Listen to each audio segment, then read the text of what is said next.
Welcome to another stream on Twitch. And it's Blender again. Big surprise. We're working on an Astro Boy again. Big surprise. There have been small changes that I've made lately. I added a corrective shape key to the boot, so that way it deforms slightly when he bends his knee. And I was actually starting the process of adding a quick eye rig.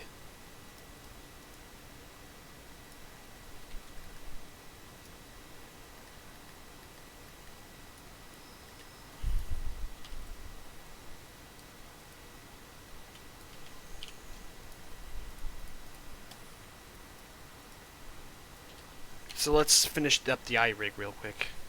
Or at least finish up the basic setup of it. We'll add more to it later.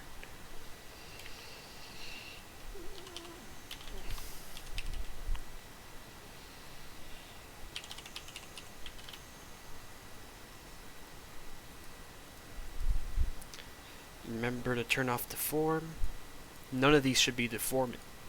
The reason why I turn off deform for a lot of these bones is to prevent them from, like, when I, rather than, so you see, as you probably already know, rather than like rigging and doing weight painting manually, I use this, the automatic weighting, and then sort of clean it up later. So in order for that to work out, I have to turn off deform for some of these things to prevent any unhappy accidents, if you know what I mean.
Okay, constraints, copy location.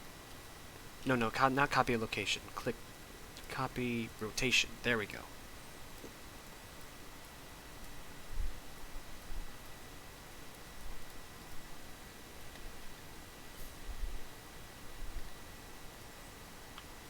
Wait, let me just post this to other places real quick.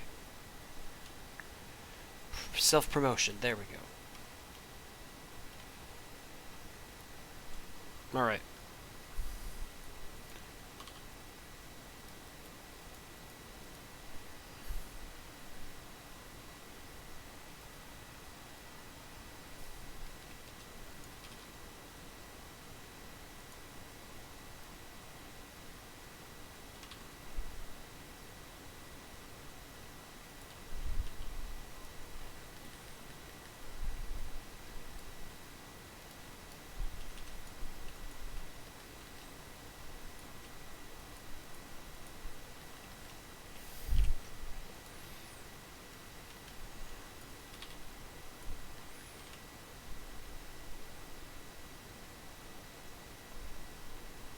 Aha, there we go. There we go, there we go.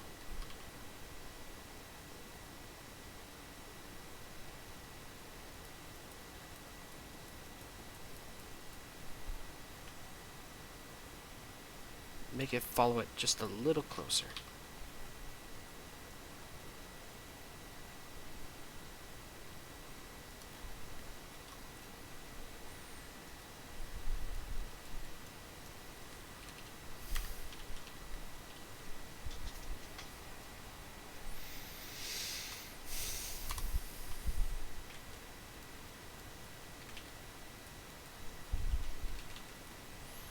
And now for the lower eyelid.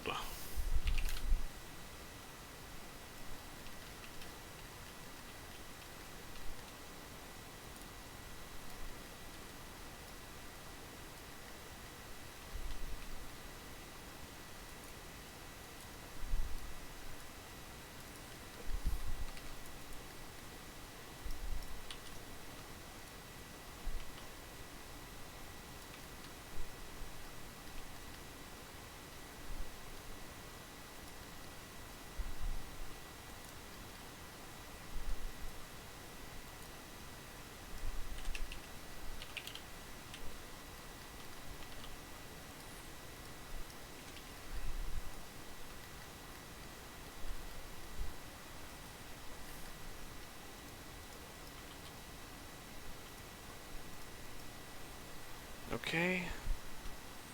Make it a bit bigger.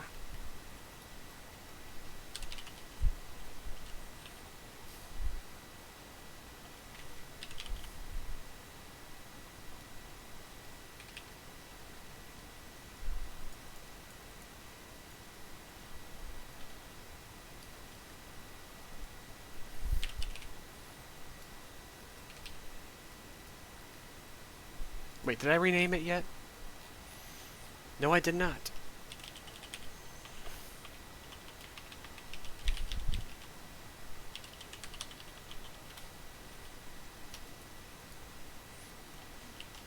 Let's switch these around a little bit.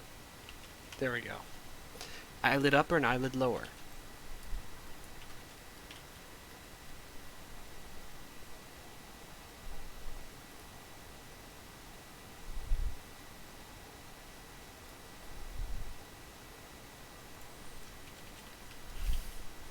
Alright, now let's back it up just real quick like.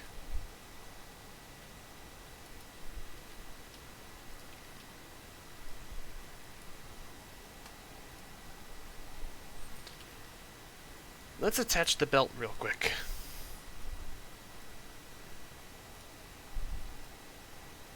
Let me hop into too many bobs.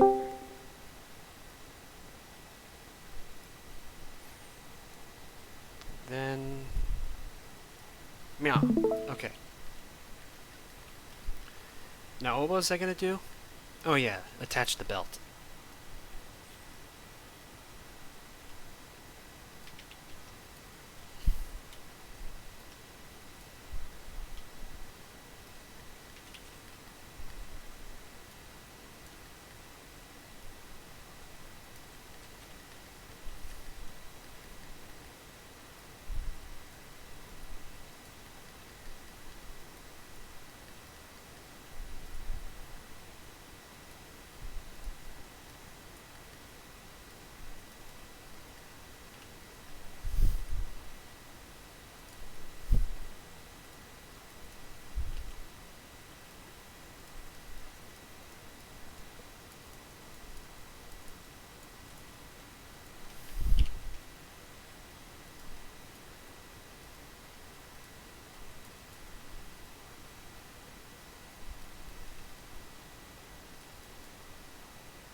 Alright. And then this would copy location, rotation, scale.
Alright.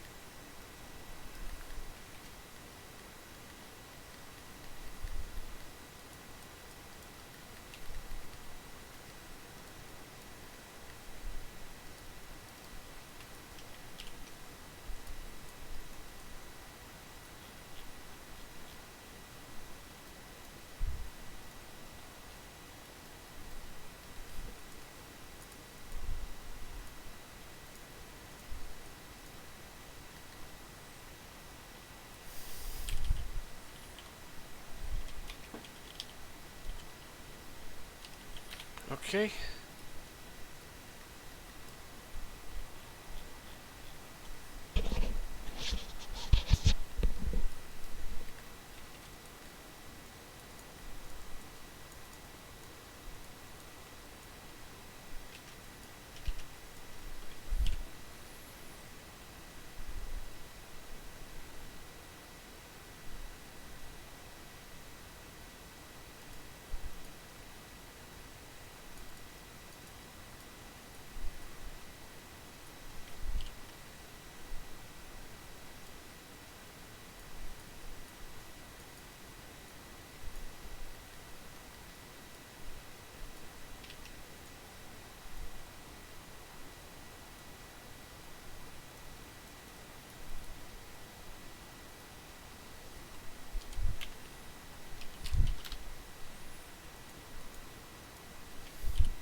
There we go. There we go.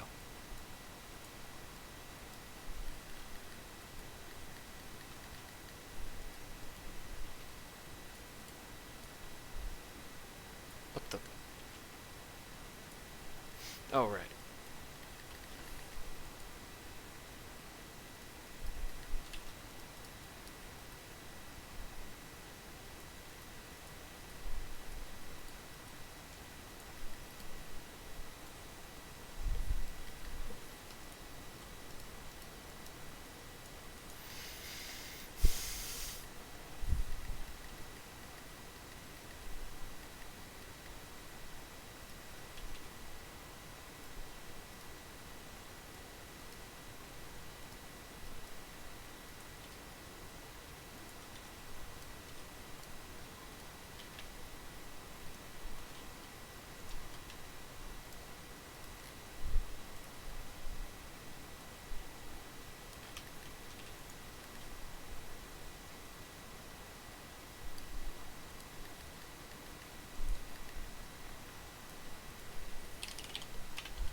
Wait, why did I add the dot R? It doesn't have a left counterpart. It's a center bone. Center bones should never have that. Don't know why. I don't know why I added that. It must have been like a sort of muscle memory sort of thing. I don't know. Sometimes I tend to do actions purely by muscle memory, and it messes me up a few times.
Oh, I missed a few pieces. Whoopsie doodles.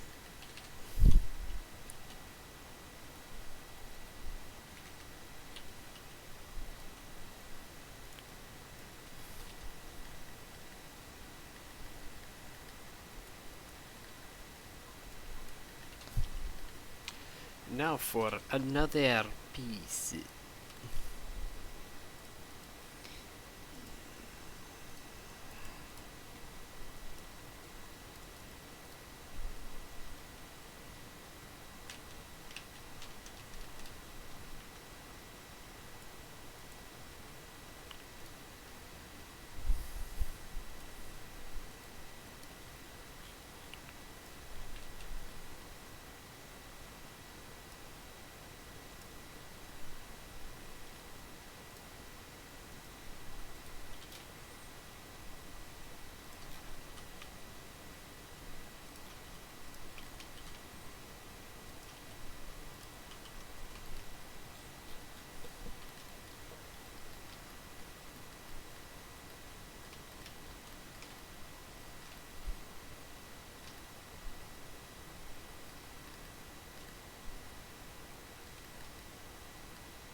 this part is really...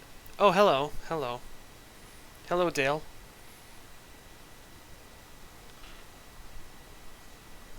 Jesus Christ, GeForce on Twitch. TMI.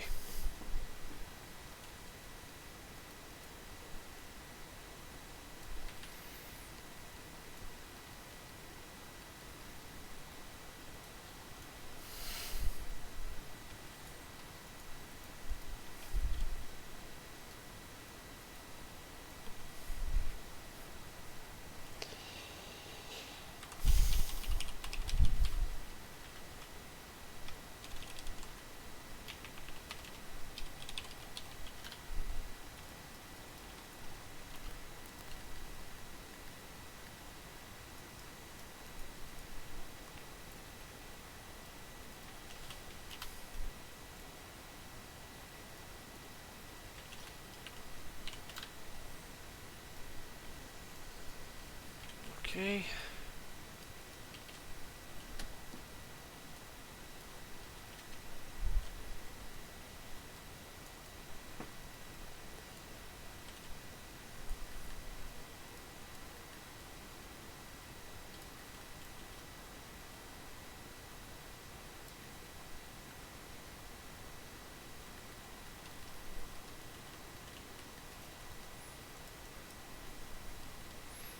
The hardest part about this is making sure that everything's aligned correctly, and then like praying that to the flying spaghetti monster that it's aligned correctly, you know? It's all just really challenging stuff.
Okay.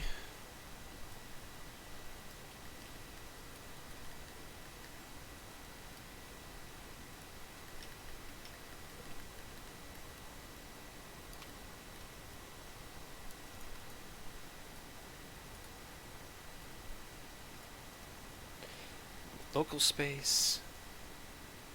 Y location.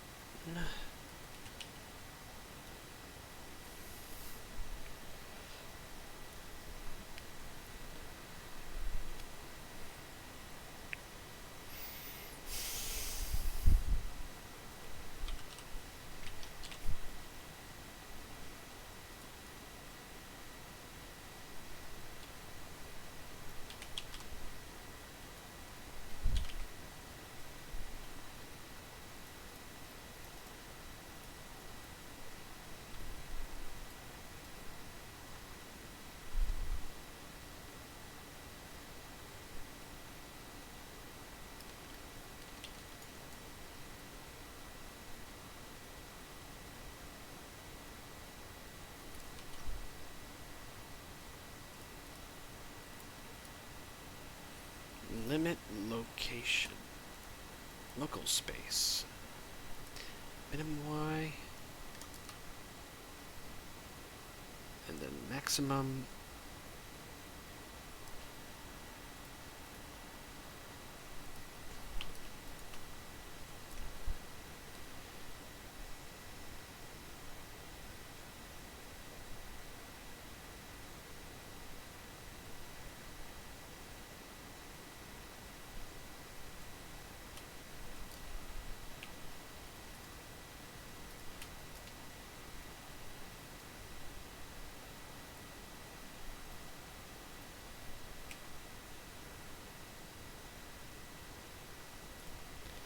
Why is it doing that?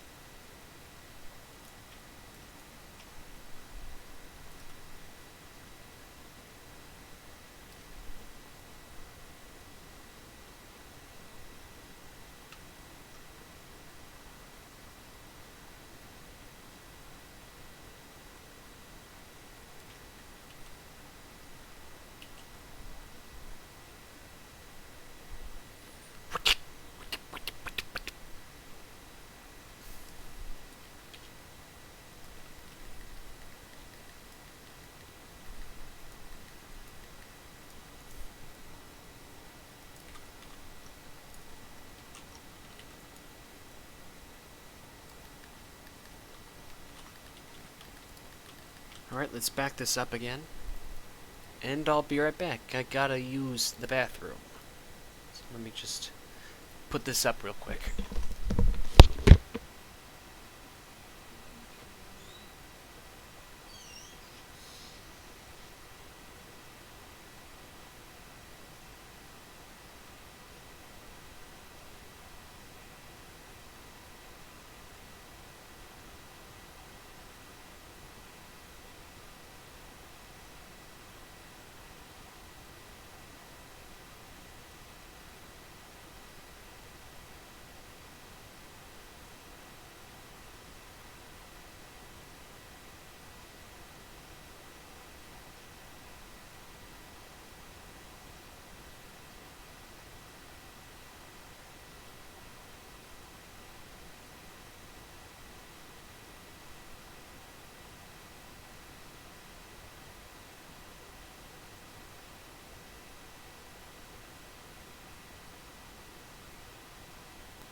I am back.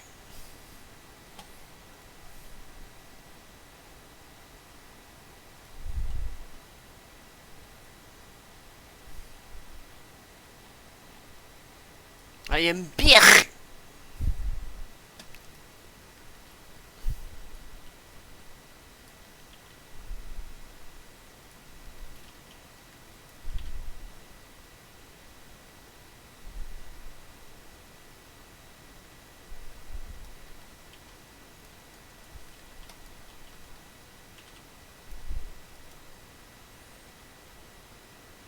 Limit rotation. And then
Here we go.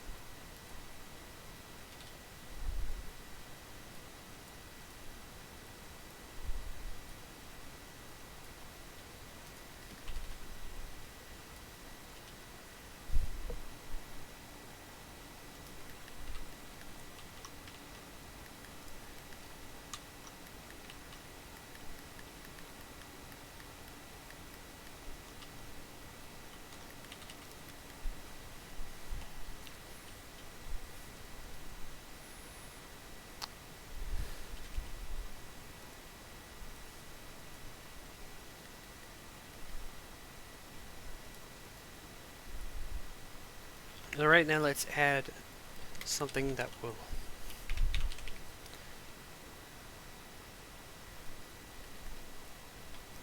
There.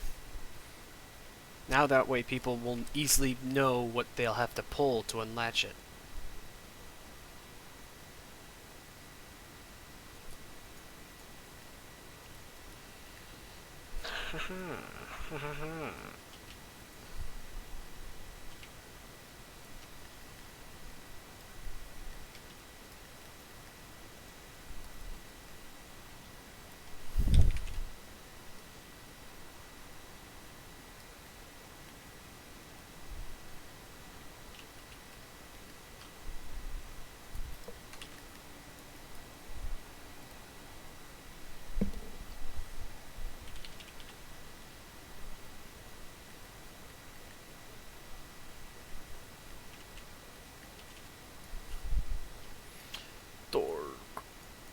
Dark.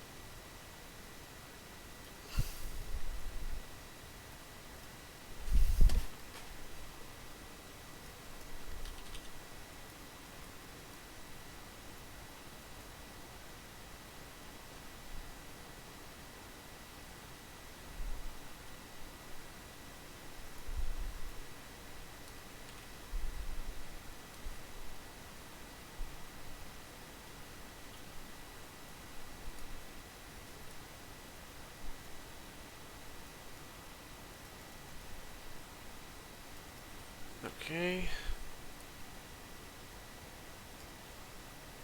Set it to wire.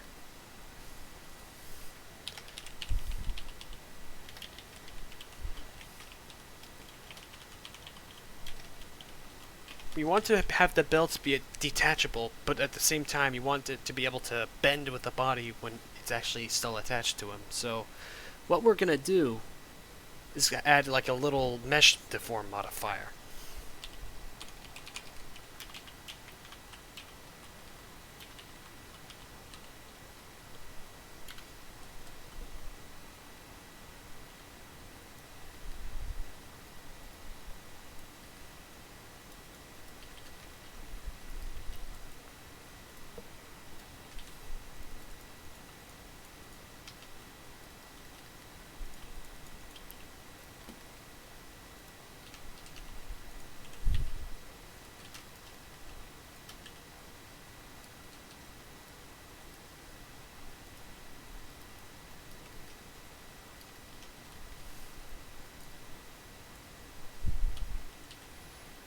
Okay. Make sure we have it conform to the silhouette of the body as best as we can.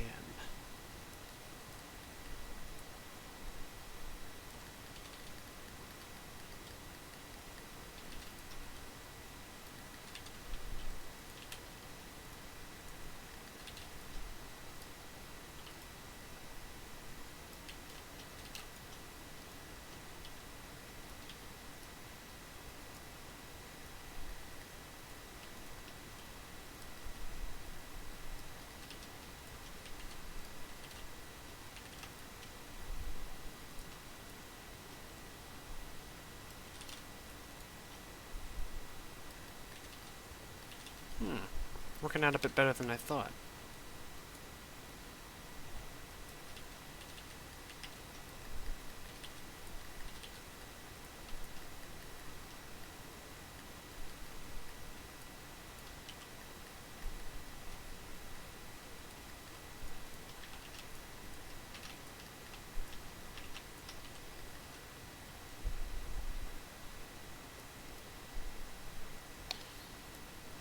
Mm-hmm. Yeah, come on, baby, come on.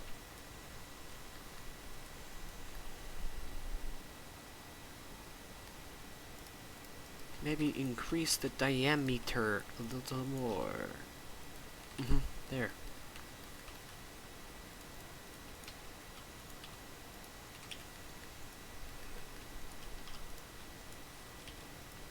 And then one more thing.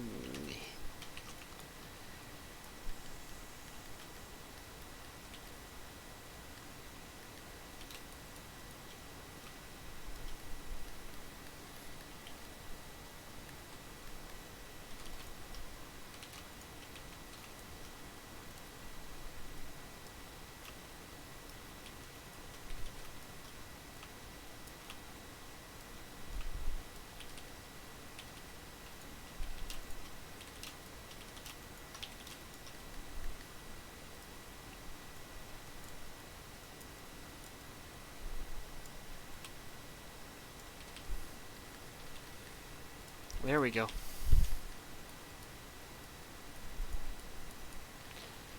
I know what you're thinking, the rig is looking a bit messy right now, but we will clean it up a bit later, that is.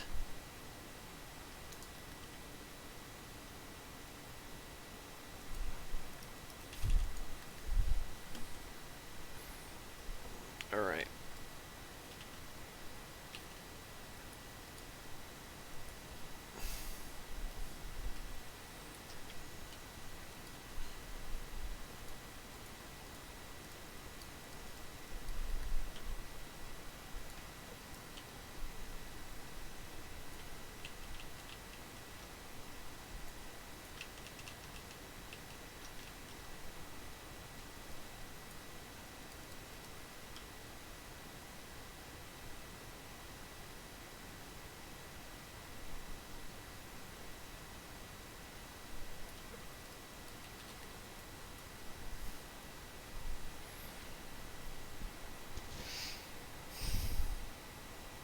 Mesh deform.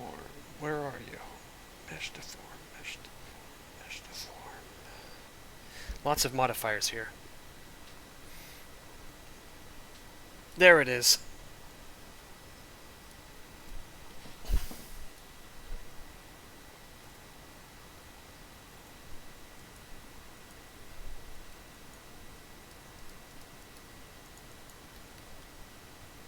Hmm?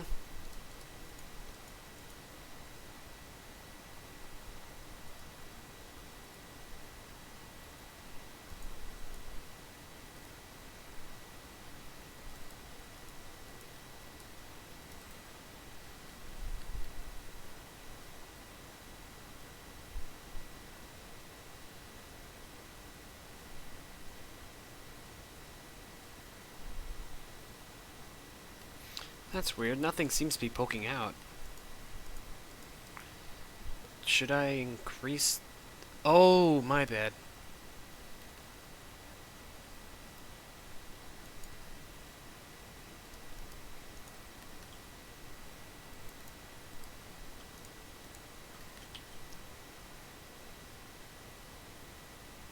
Yeah, that's more like it.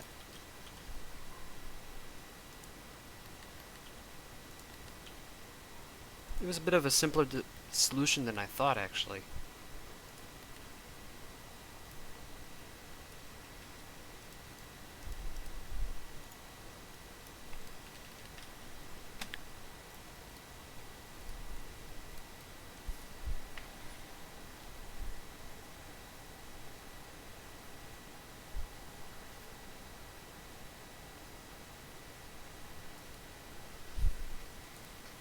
Now let's make it so that way the belt can unlatch.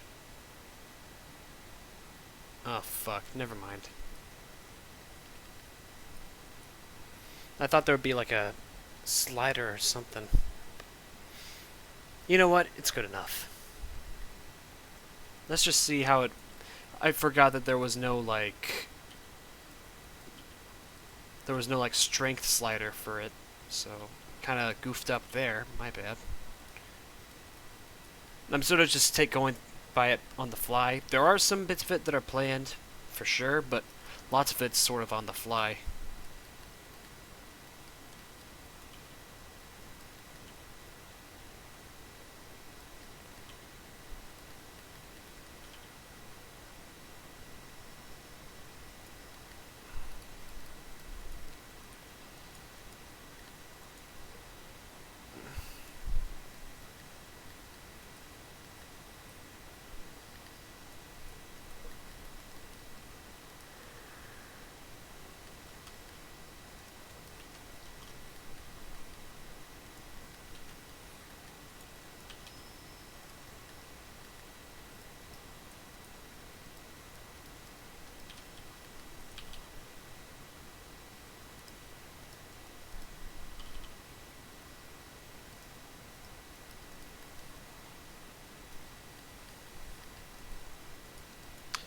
Eh, close enough.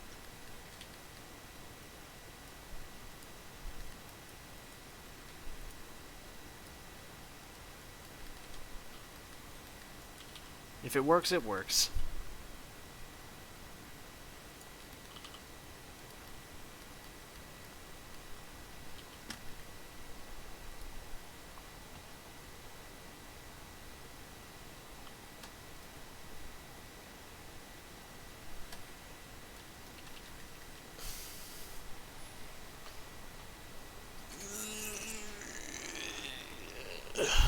I just needed to stretch.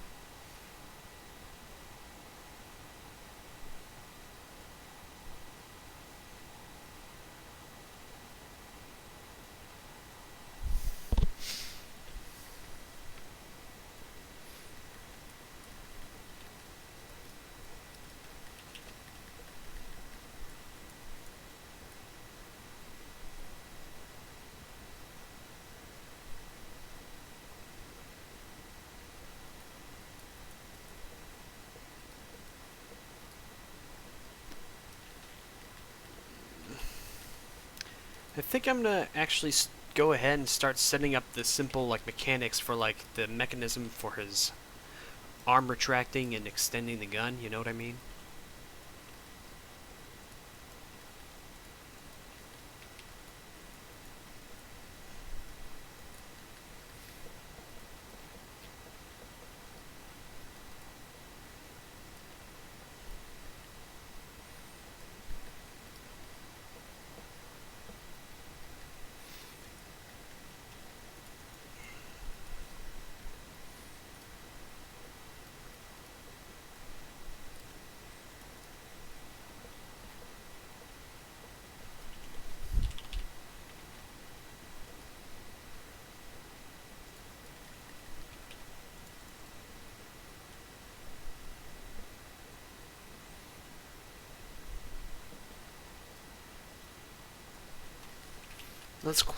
Let's quickly create a little arrow icon sort of thing.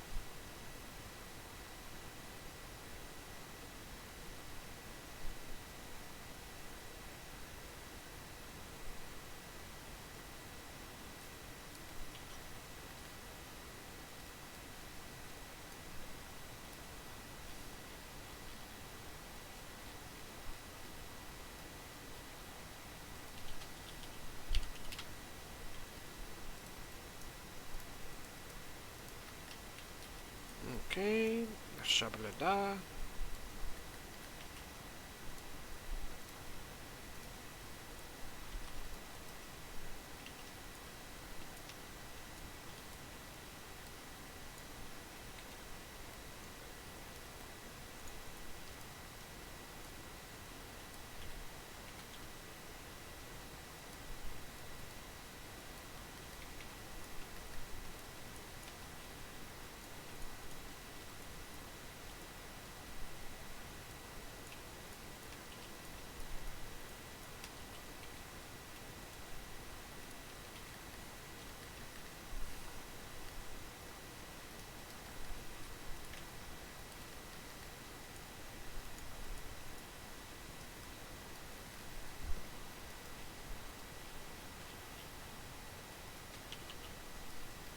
Oh, wrong direction. Oopsie.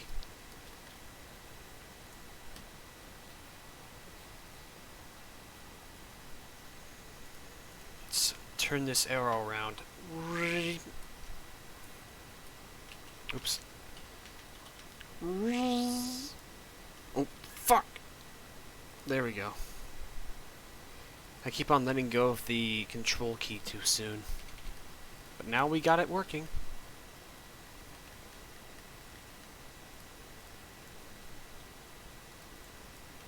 Actually, let's tweak it just a little more.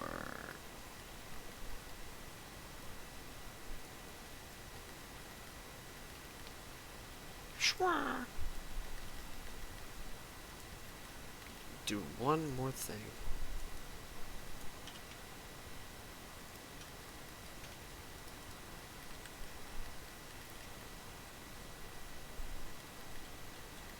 There we go.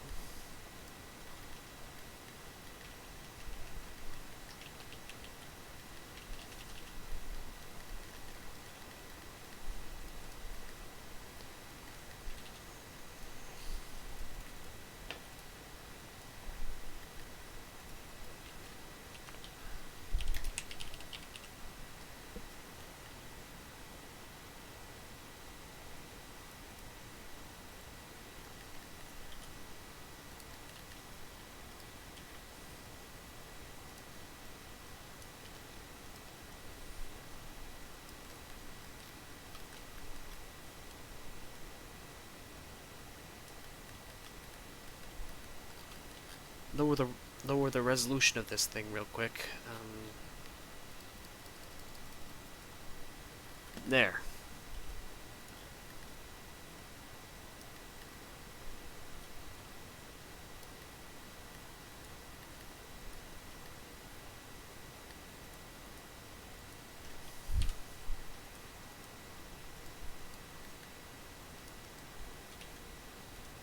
Wait. Oh yeah, I forgot to convert this. Mesh.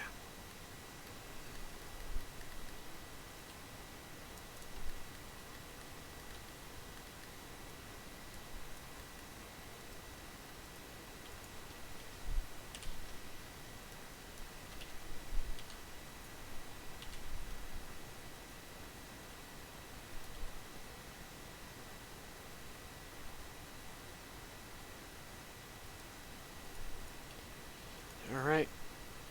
This goes. This goes. This goes as well. Wait. This, this, and this.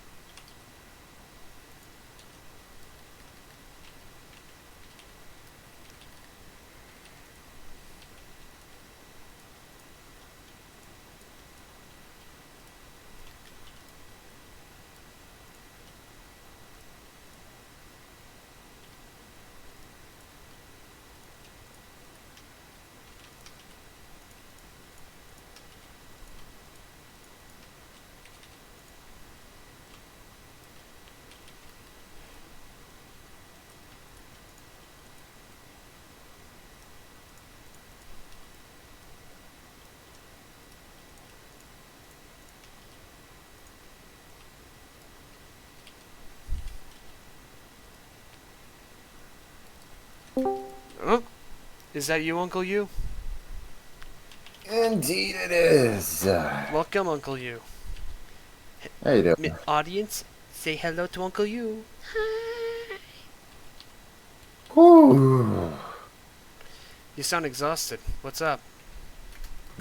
I was violently shitting. You hear that? Uncle Yuu been shitting. And I'm gonna post something to my on my usual art places. All right.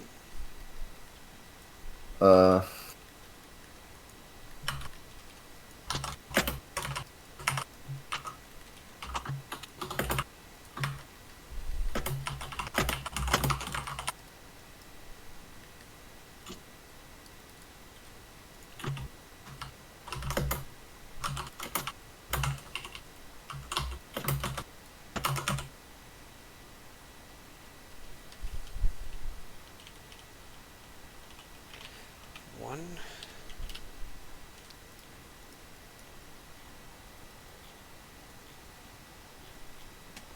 Okay. I'm just posting another one of those character Q&As I do. All right. So, has anything interesting been happening to you lately? I finished building that one.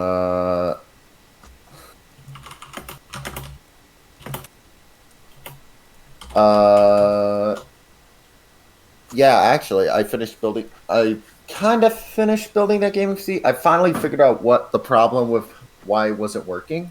Oh yeah, I've heard about that. Yeah, it was a faulty storage drive, faulty SSD. So I'm going to be shipping that back. How goofy. Yeah, that's honestly a shame.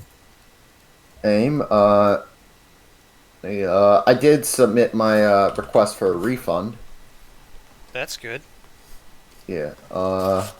And I used the spare some of the spare money to I got because I went with a smaller sized SSD in the end, just because I needed something cheap and quick. To get the guy make it so that the guy's computer can be Bluetooth capable because well it came with a plug because this is so stupid to me and I hate this. It came with a plug for Bluetooth, but it takes up the only plug of that kind for that the computer, which would basically mean no USB on the front of the case. That's stupid.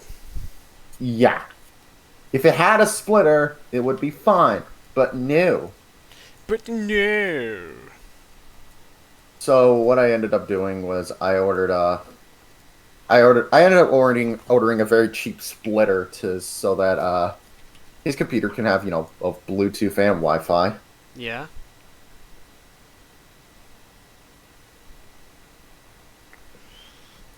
Okay. Yeah.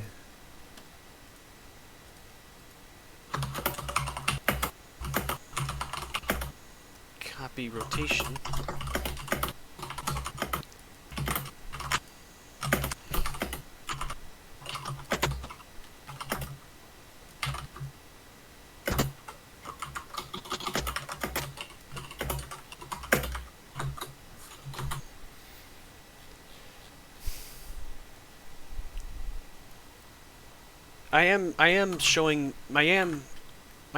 Like sharing this on Discord, right?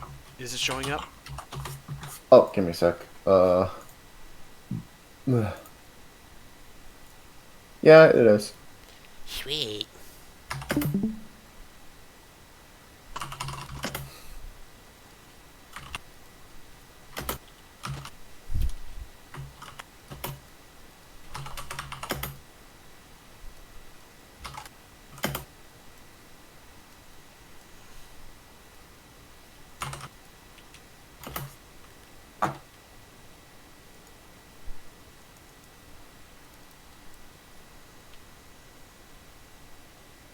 Alright.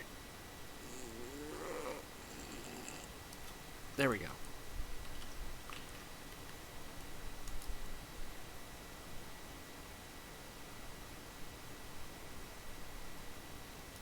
I think from here on out, whenever I go to Dunkin', instead of a sausage, egg, and cheese bagel, I'm just gonna get a cream cheese bagel because I'm sick of this, like, disgusting, like, super soaker asshole I get whenever I go there. Ew, Get that. man. Come on.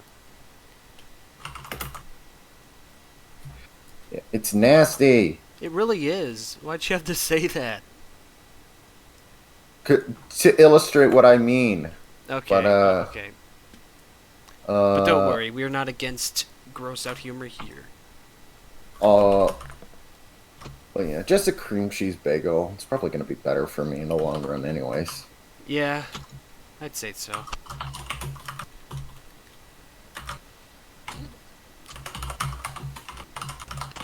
Limit location, minimum. Put it in world space.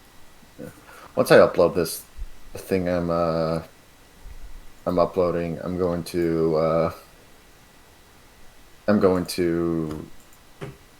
Ooh, what did I want to do? Oh, I'm gonna get to work on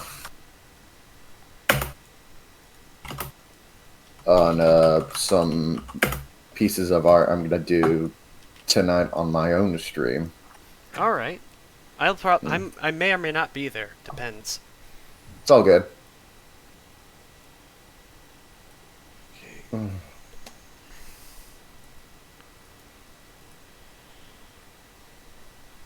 Okay.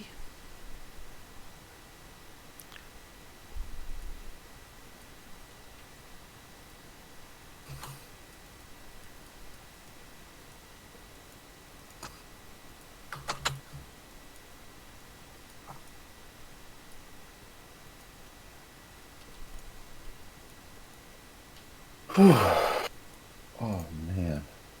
Oh, Jesus Christ.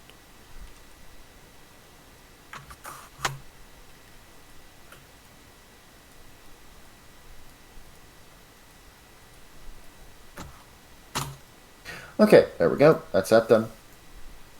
That is that done with, and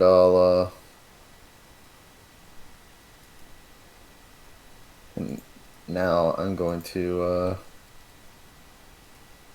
get to work on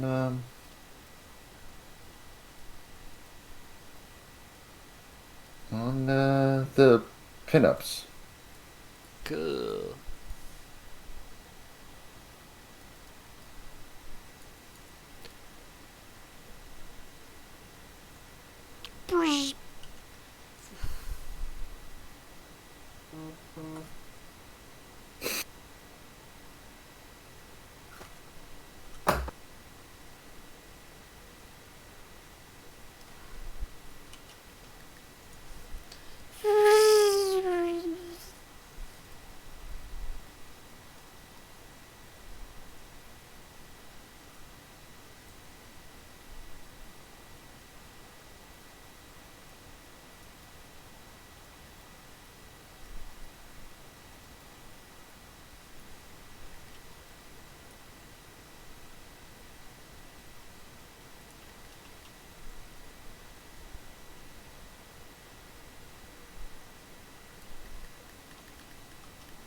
Alright, I'll be right back. I got to whiz again.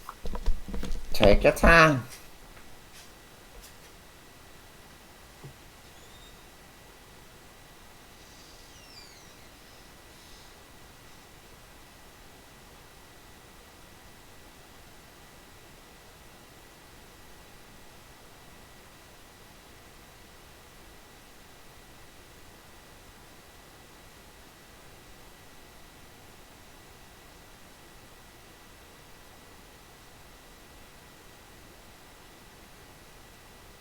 Better I'll get the stream open so that I can see chat if there's anybody in. Oh, why did it get so dark in here? That's weird. Wolf me stomach.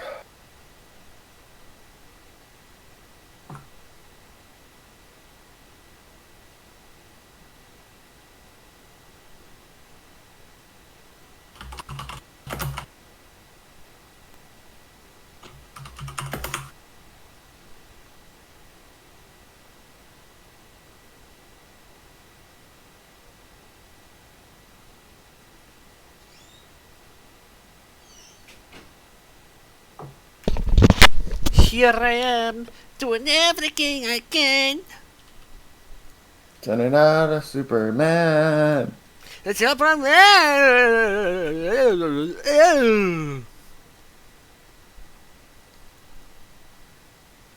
wonder if when I do these uploads of Midnight Strays, I wonder if I should, like, whenever I promote them, I wonder if I should promote the Newground. I think I'll promote the Newgrounds release because it seems like the Newgrounds, I get more views on Newgrounds. That could work out.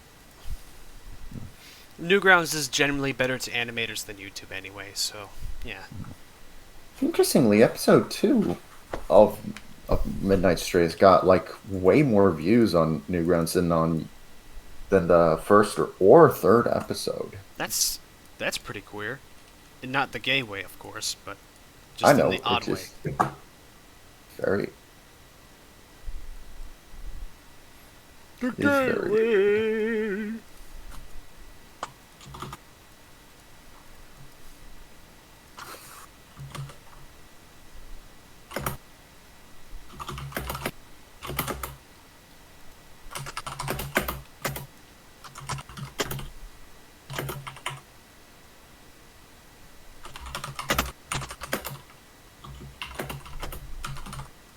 Better than candy, you're so dandy. Buttercup dancer, I love you.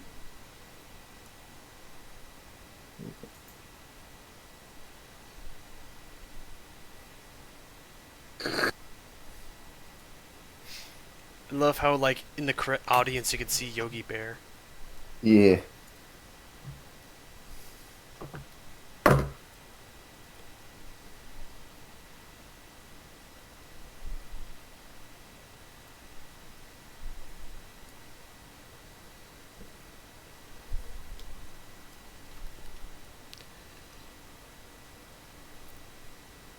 In the final version of this, I plan to have it where, like, what are the words I'm looking for? Okay, yeah. I'm planning to have it where, like, when he does this, his hand mesh switches out to one that's more segmented. So basically, his skin would sort of split apart at the joints before his like arm starts figuring into the cannon.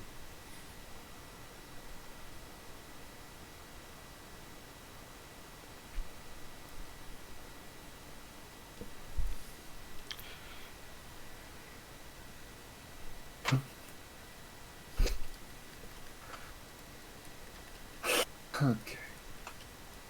Yeah. Alright, let's get to fucking work. Let's get to fucking.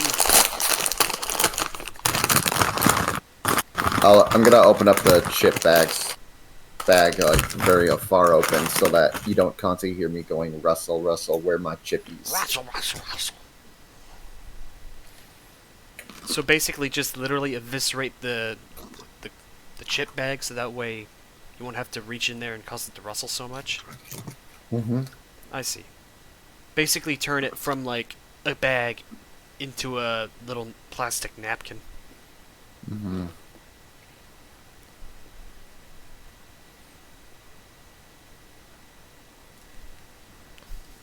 Alright, let's get to work.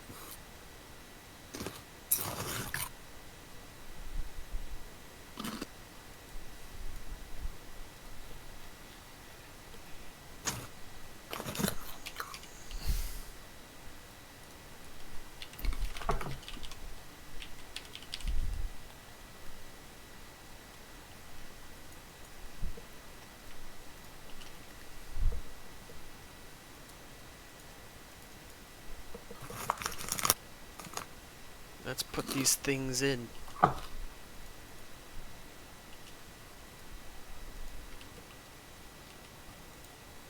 I'll show you the sketches when they're ready.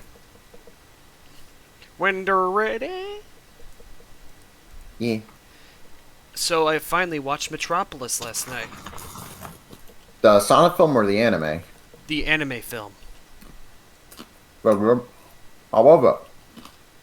It was great. Really awesome animation and honestly very inventive use of CGI environments. Looked really fucking cool.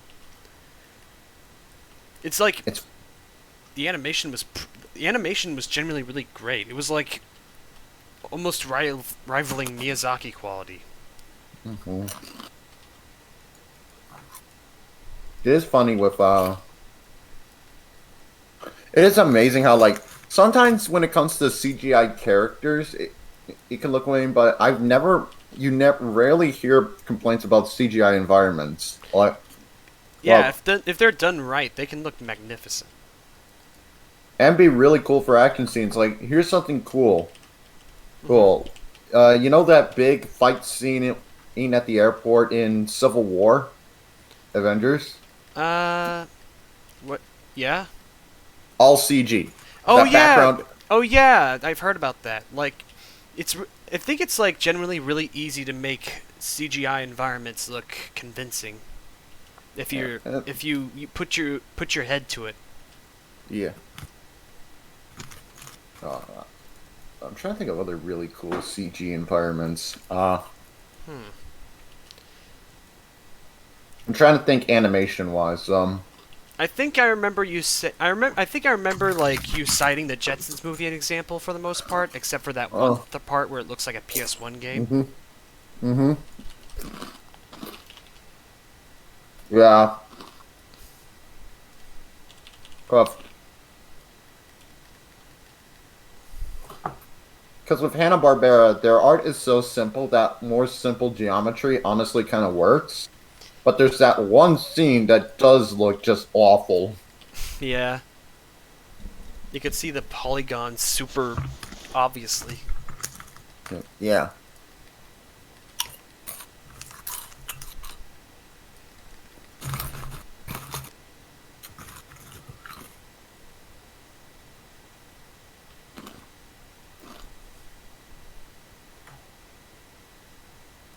I decided to watch the Japanese version, of course, of Metropolis. I might rewatch it. It's English dub. The only reason why I didn't watch the English dub first is because I could only find it on on Watch Cartoon Online, and it was a really low resolution. It was a very low resolution, but both versions were like a very low resolution. However, the Japanese dub was a slightly less terrible resolution, so I went with that. Odd. Odd, because Metropolis got released on DVD. I mean, it is Watch Cartoon I'm watching it on, so take that as you will. I can't even remember who released the movie to the States.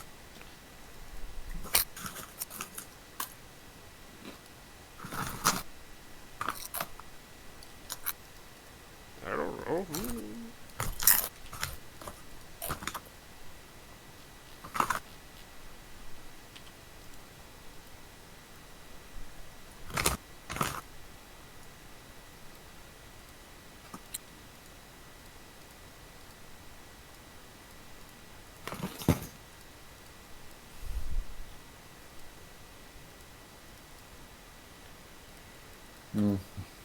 Actually, Huh? What is it? speaking of CGI environments, did you ever see that like one pitch cartoon? That one animation test some of the Pixar guys did it back when they were at Disney. What was it? It was an animation test that was based on Where the Wild Things Are. Oh no, with I've seen Max. that. We've seen that. Yeah. Yeah, you already told me about that. I find it funny because that was a pitch for like a technology because for like their for it was like the idea they had for Disney's Brave Little Toaster when that was in the early stages of development. She likes bread and butt hair. That's That's Brave Little. That's the second one, I know. It's good enough. Actually, I found out some info on that because it's really bizarre. What is it? All right. So apparently, as far as Brave Little Toasters go, the two direct-to-video sequels were put into production around the exact same time. But weirdly, Mars was finished first. So and That's Disney interesting. So in production-wise, chronologically, in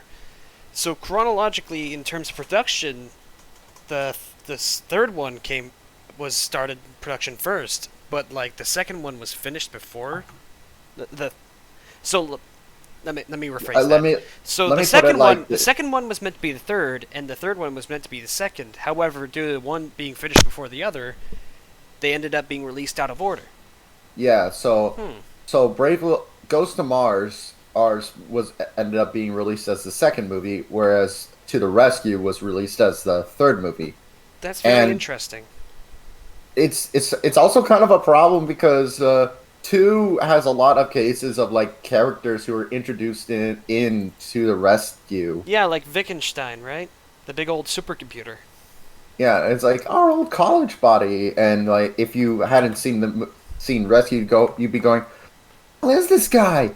And also, why is there a rat? Why is Who's there a this- funny rat?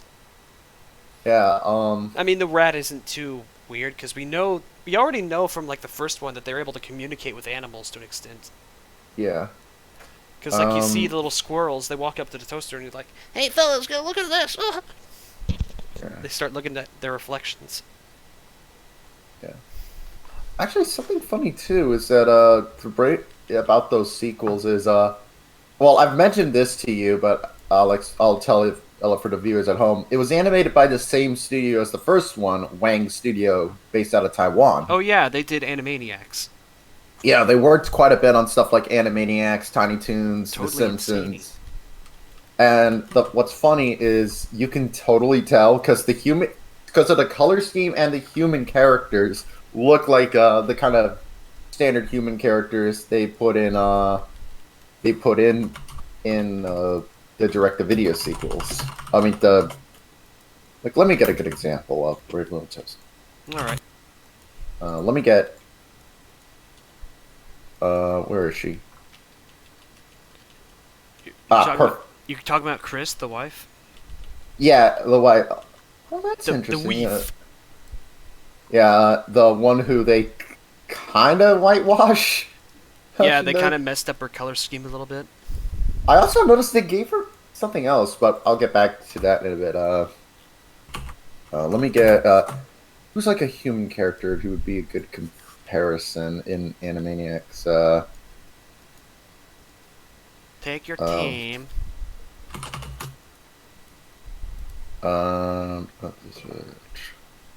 Oh, actually.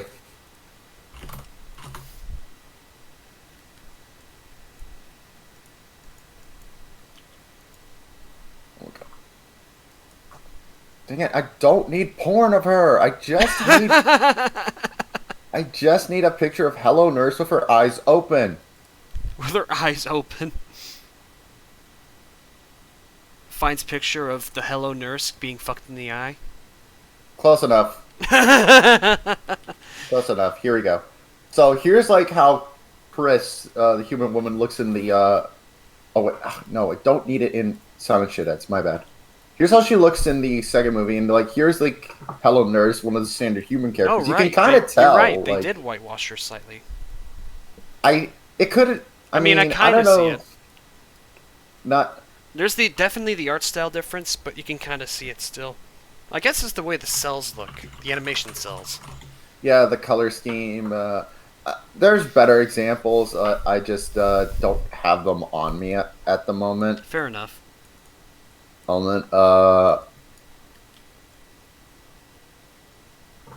Although something that is kind of funny is, not only did they change her skin tone, they also gave her proper irises too.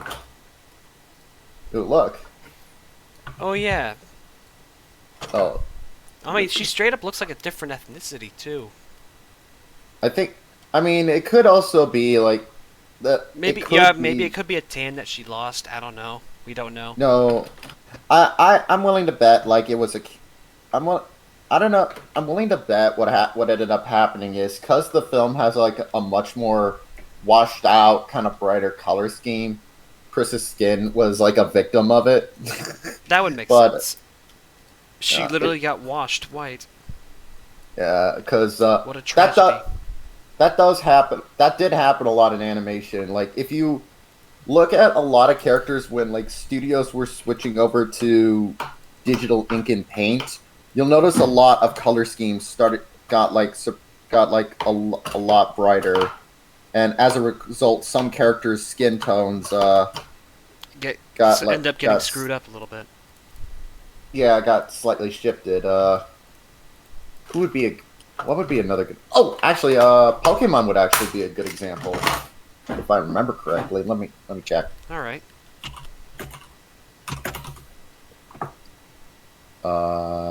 Okay, not extremely, but perhaps. Let me make sure. You are looking at my Twitch to make sure I'm getting messages, right? Yeah, I got it. Yeah, I got it open. Okay, thank you. Mhm. Oh, actually, uh, oh, actually, maybe not. I was gonna say, Pokemon might have been an example, but no. I was just looking at the Mewtwo Returns movie where like that was like the first bit of Pokemon. That was like the first episode of the main show to be animated with digital ink and paint. No, the color screen. No, the color scheme's pretty 1-to-1. Yeah, I guess. I guess I don't know. I don't know.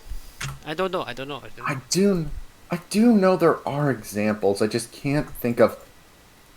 Oh, wait a minute. Actually, let me try this. Would you cite the weird skin tone shift of the Aladdin characters in the final bit of the movie to be an example? That could be. Wait. Hold on. Hold on. Let me make sure I see what you're talking about. Like, do you mean like in the direct-to-video sequels versus the first movie, or? No, I remember hearing that like their skin tones got slightly lighter at the end of the movie for some reason. Doesn't. I'm looking at the ending right now, and it doesn't seem that way. They're all still Okay, pretty. Check the maybe check the sequels then. Yeah, you're right. Their skin tones are pretty normal. I. I mean, normal. They. I think in the direct-to-video sequels they are like slightly lighter, but that could because just that's just a bad case of direct-to-video like, itis. yeah, of like TV budget versus theatrical budget. We ran out of tannish markers. Oh, look, because like of course with Disney, because with Aladdin that was animated in what was it? Well, at least It's they a didn't. special- At least they still don't look white. Yeah, that was animated. I believe. I think the software was called Caps, where like that was sort of Disney's digital coloring system. Oh man, and on that TV budget, which was animated traditionally, everybody got lighter tone, especially the genie. Actually, look. Oh my God, he looks like he looks like he's suffering from blood loss or something. Yeah. He looks like he looks like an exsanguinated zombie. The Aladdin TV series was kind of interesting just because there were a lot of weird cases of like sometimes I lost all the blood in my body. Of oddball animation. And he's just voiced 'cause- by Homer Simpson. Yep, Dan Castellaneta. Yeah, and he also voices him in Kingdom Hearts. Yeah.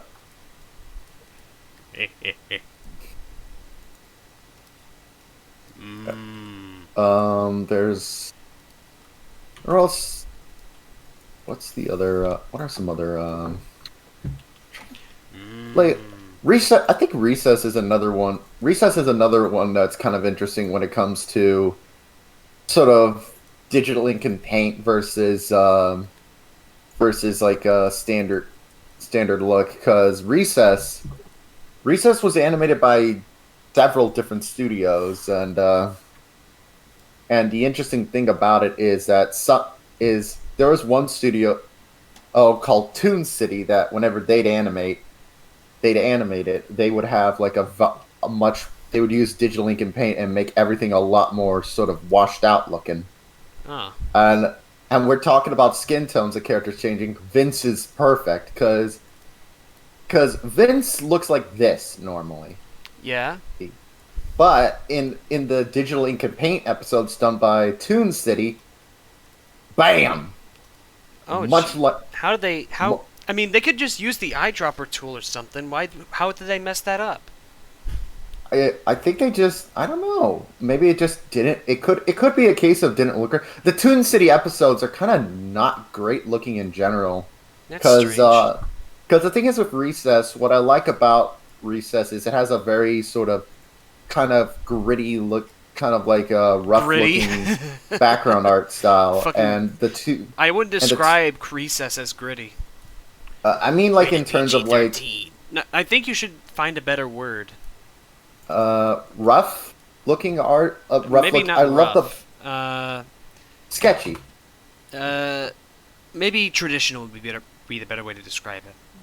But yeah, you look at the backgrounds at Recess, they're very like sort of a lot of the best looking episodes are very pencily, sort of sketchy looking. They're nice. Whereas the Toon City episodes, they kind of they look a lot more sort of washed out and kind of just flat. Yo. Though when they did the movie, Recess School's Out, interestingly, even though that was done with digital ink and paint, Vince got his normal skin tone back. Good for Vince, I guess. Uh, I am finally normal. It's a lot of studios were trying to figure out what to do with when digital ink and paint came out. It's kind of interesting. Like some shows saw their animation get improved. Like SpongeBob is a really good example. Yeah, like when they switched to digital ink and paint, they really embraced it. Yeah, and They made they learned how to embrace it. It's the weird thing about SpongeBob though. It's actually what happened to it was the reverse. Rather than getting the colors being washed out, they were actually already sort of because SpongeBob was already a bit of a slightly more washed out shade of yellow to begin with. But when they switched to digital ink and paint, his shade of yellow became much more vibrant. which works great. Which works great because SpongeBob, is under the sea. You want sort of those bright colors. Yeah. Then you also another good one. Actually. It's also especially interesting with a lot of anime productions how they reacted to it, because again, cause I think there was this, because again, some of them looked just a little bit off, but some embraced it and got to work on it very quickly. Like an interesting example, One Piece was actually animated digitally from the start, even though the show started production in I think 1998. Really? Yeah, like it was all digital color ink and paint right from the start. But then you had the first film, which was like traditional ink and paint, right? And That's the odd thing. And it felt like strongly more Toei-ish because of it. Yeah, yeah, yeah. So yeah, the first One Piece film was 2D, was like traditional. The other, and that's not even the only One Piece bit of media where it's traditional only.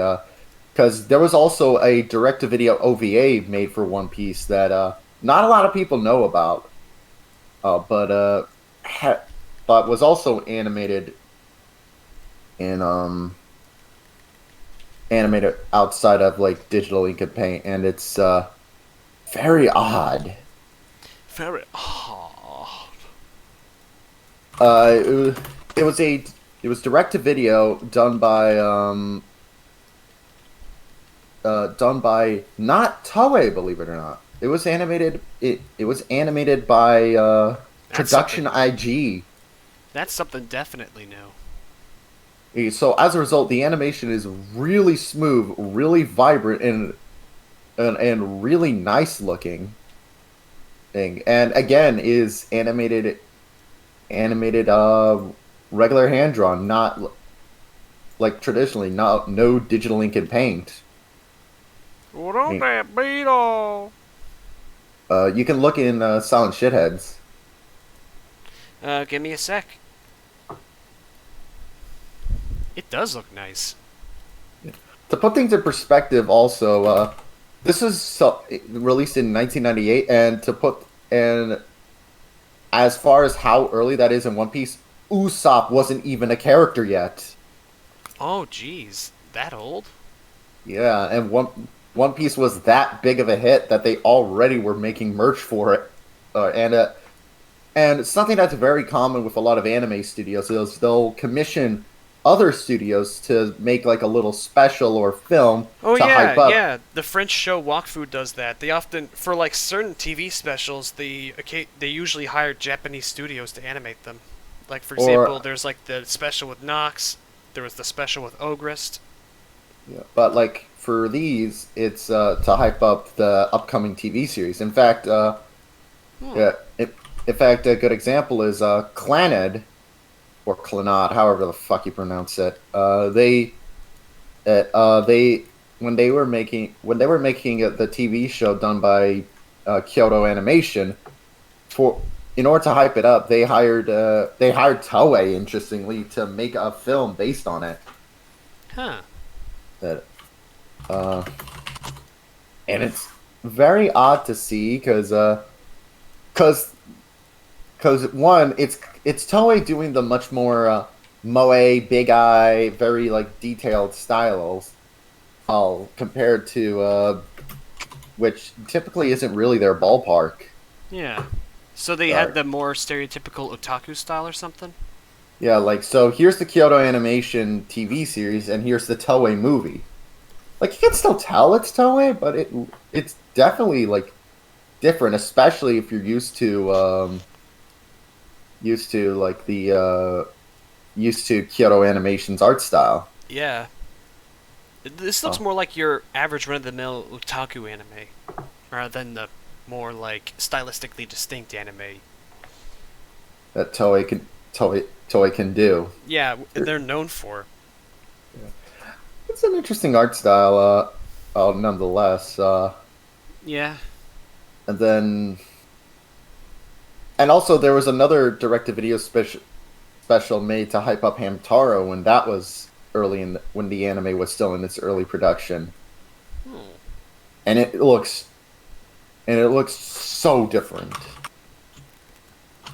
Like it looks nothing like what the final show ended up looking like. Oh, and like it has a lot of elements, including what would end up becoming the Japanese theme song, but like the art is a lot more simplistic. Like, Hamtaro has a very flat voice. Oh yeah, I think I've seen this one.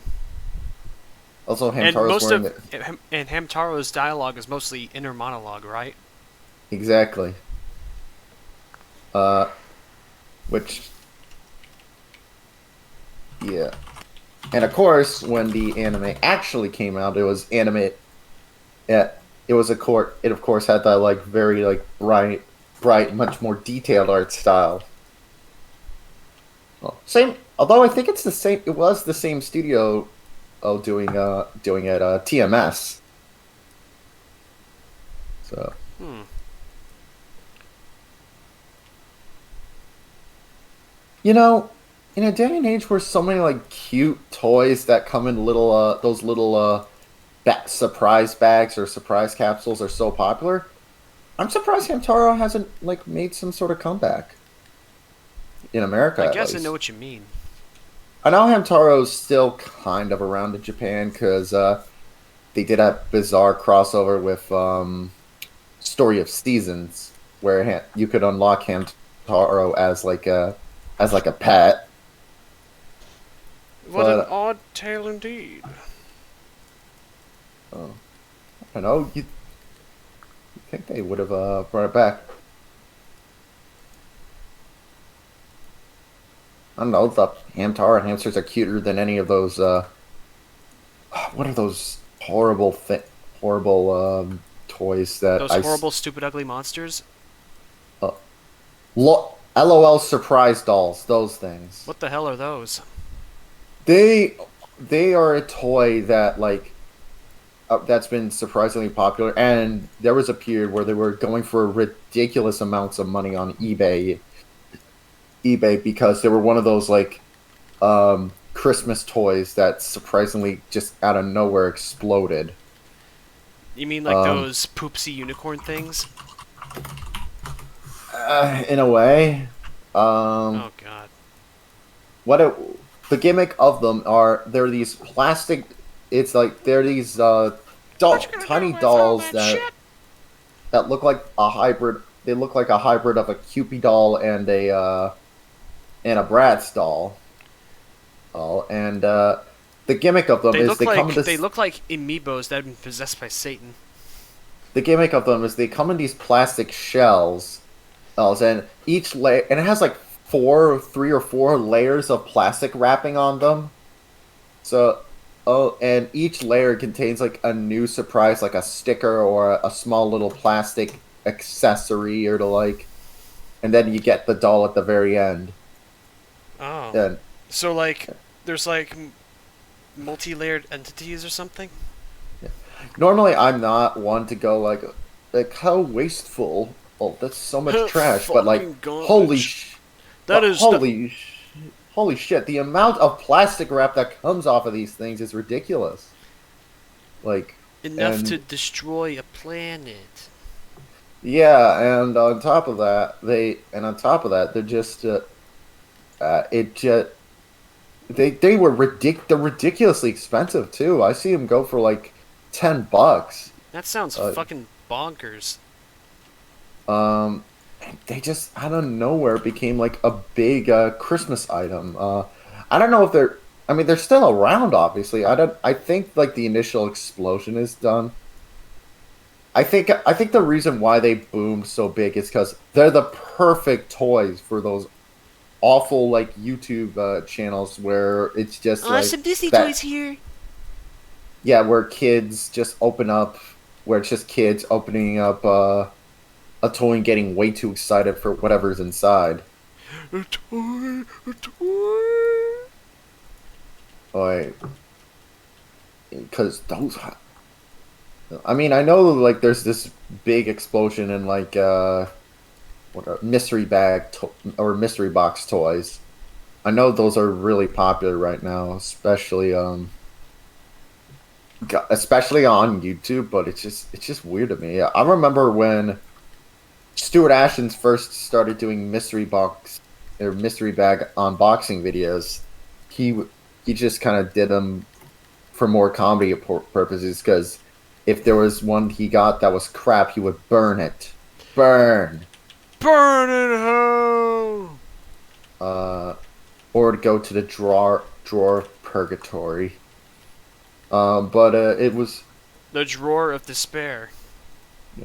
And now, like, those kind of weird toy TV channels are, like, surprisingly popular. Yeah. You just gotta put them on the right name, which in this case, that name is, like, Surprise Mini Egg Toy Wow video, or something like that. Surprise. Surprise. Surprise. Ah. Let's epic surprise.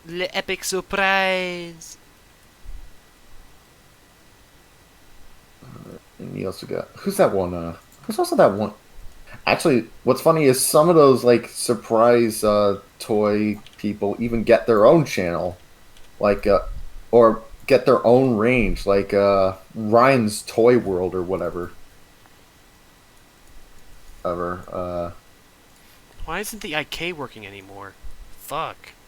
Shit. Shit. But yeah, like Ryan, that Ryan kid, like He's I don't know. demon. Like he and his channel just came up with. I don't know how much he came up with it or if his parents came up with it, but they found a perfect formula, and it's worked out great for him. I hope the kid's like growing up healthy still, even though he's like technically a YouTube celebrity. He is a YouTube celebrity and should be persecuted as such. Have a drink. YouTube celebrities don't deserve human rights.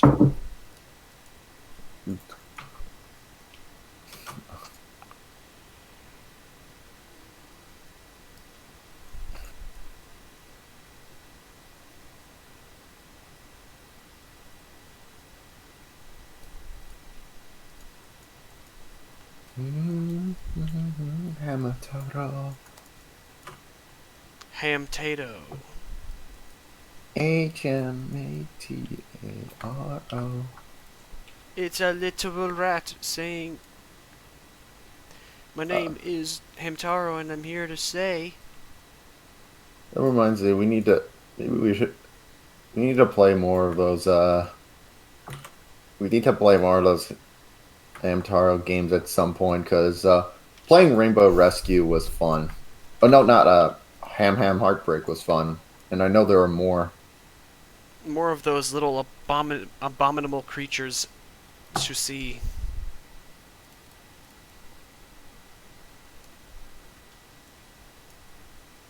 So,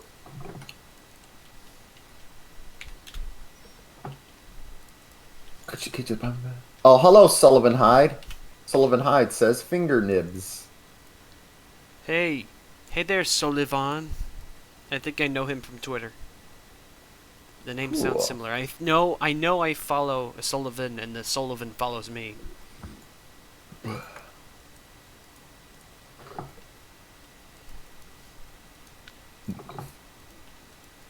I'm followed by a Sullivan, 'cause the Sullivan follows me.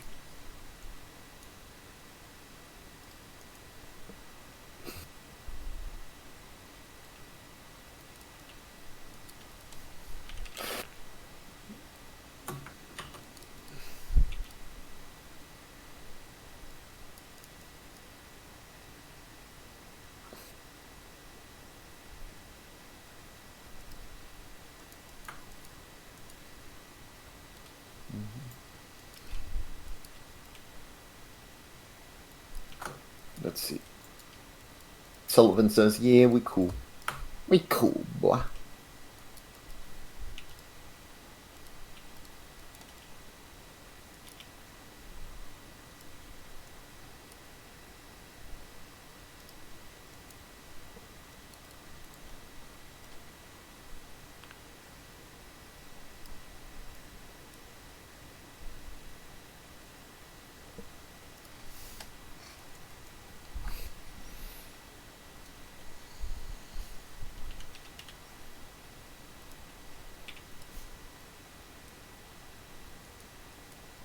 Under the sea, under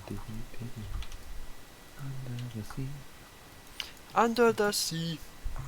Under the sea. Don't know why that popped in my head. I do the... I think it's literally just because I'm thinking of this one random factoid that always makes me chuckle. what is it? When Disney was making The Little Mermaid, apparently they had like some of the animation outsourced to China. Really? And you're not gonna believe what aspect they had outsourced. I actually kind of love it. No, what is it? The Chinese animation studio was in charge of animating all the bubbles. I mean, it helps take a load off the American animators, or whatever country the main animators are in. They were based in the U.S. Oh, okay. But I just find that funny that, like, could you imagine that, like, being on someone's resume? It's like, what did you animate? I animated the bubbles in this scene. I animated bubbles in this stellar picture. Oh. Okay, Sullivan says, I think I originally met you on that Oni Place Discord that kept shutting down. Oh yeah, that place. The one that wasn't fun to be at. I mean, there were some cool people there, but the others were just bad eggs. The funny thing is, I was barely on Big Servo. That explains why I never met you there. Or maybe I have, I just hadn't been there long enough to see you. I met you on Fuckbox. Okay, I definitely met you on Footbox. Yeah, I didn't know you as much back then. The funny thing is, like, I didn't even notice when Big Servo got shut down. Like, I thought, it's just gone. Why would you? Did I get kicked out? No, I thought. It's like, oh well. And it was only a while later that I realized, sort of some of the main reasons why. And there is a part of me that is kind of glad I wasn't active on there as much. Just and I'm not going to mention them here because I don't want to start any controversy. Yeah, it's Yeah, it's a bunch of stinky it's a bunch of stinky drama. So Stinky pinky drama. all right.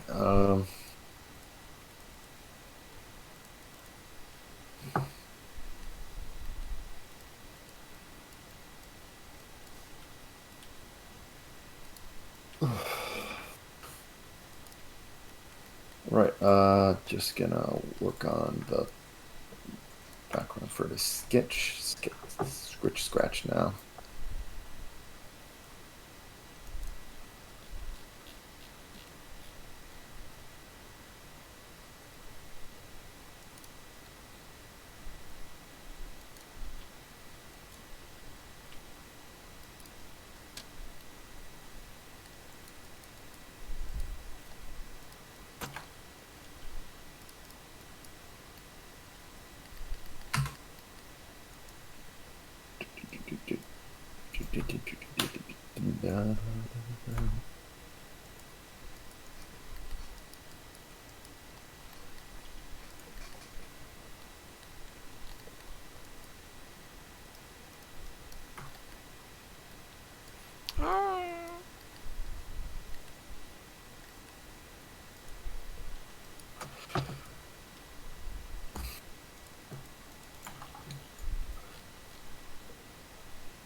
Okay.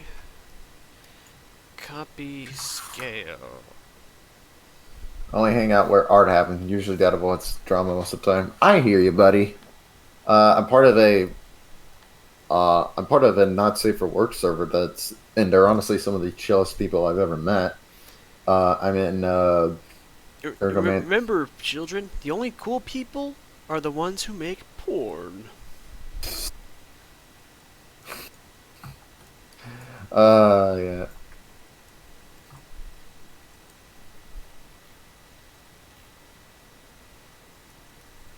Oh.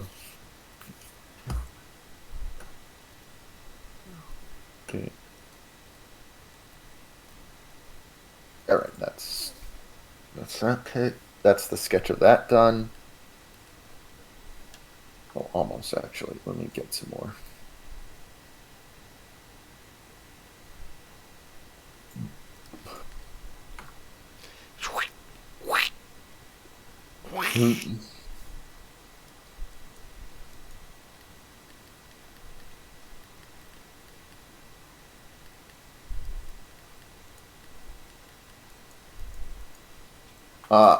I'm gonna take some pictures of the sketches I'm doing and send them to you, battery. Did you almost said that in an accent? All right. Battery. To you. Uh,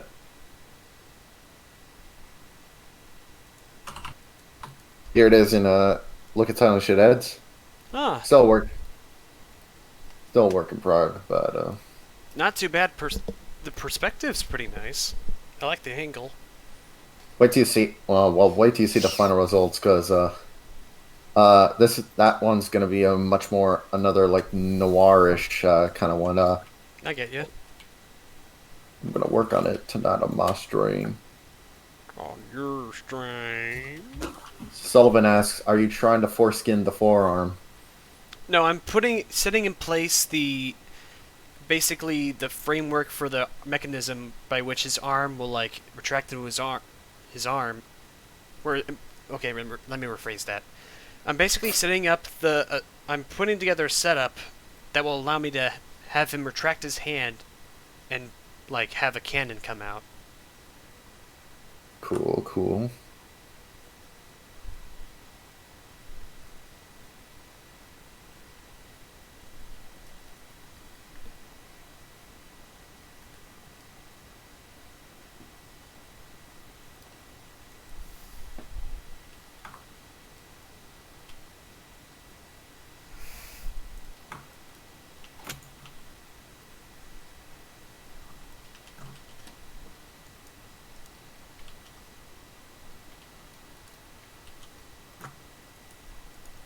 Yeah, so basically what I said, lol. I Boring, kinda, I guess. You could say his arm is foreskinning.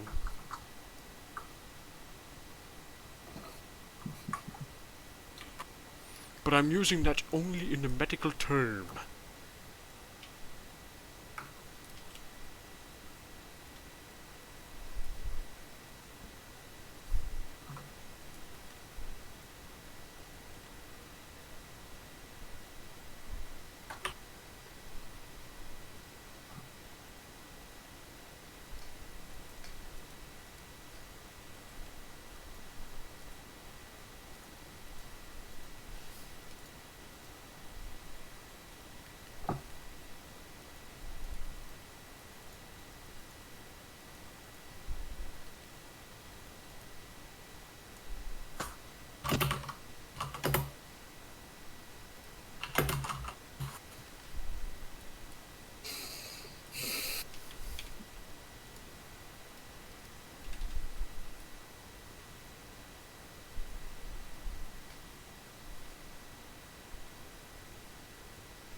Retract his arm into his body.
Yeah, alright, I'm working on the second pick now.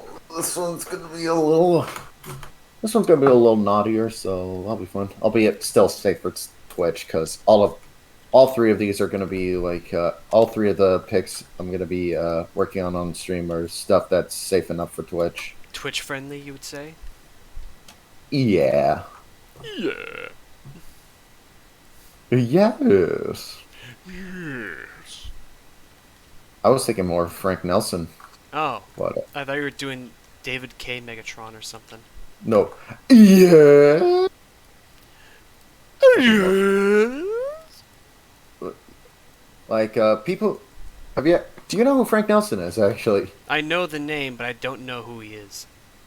He was this comedian who would appear all the time on like old school sitcoms, and like and basically play yeah, he basically come in and completely steal the show. Hmm. Oh, oh, like like characters would be shopping at a mall and they'd be like, "Excuse me, sir," and he'd turn around and go, "Yeah,"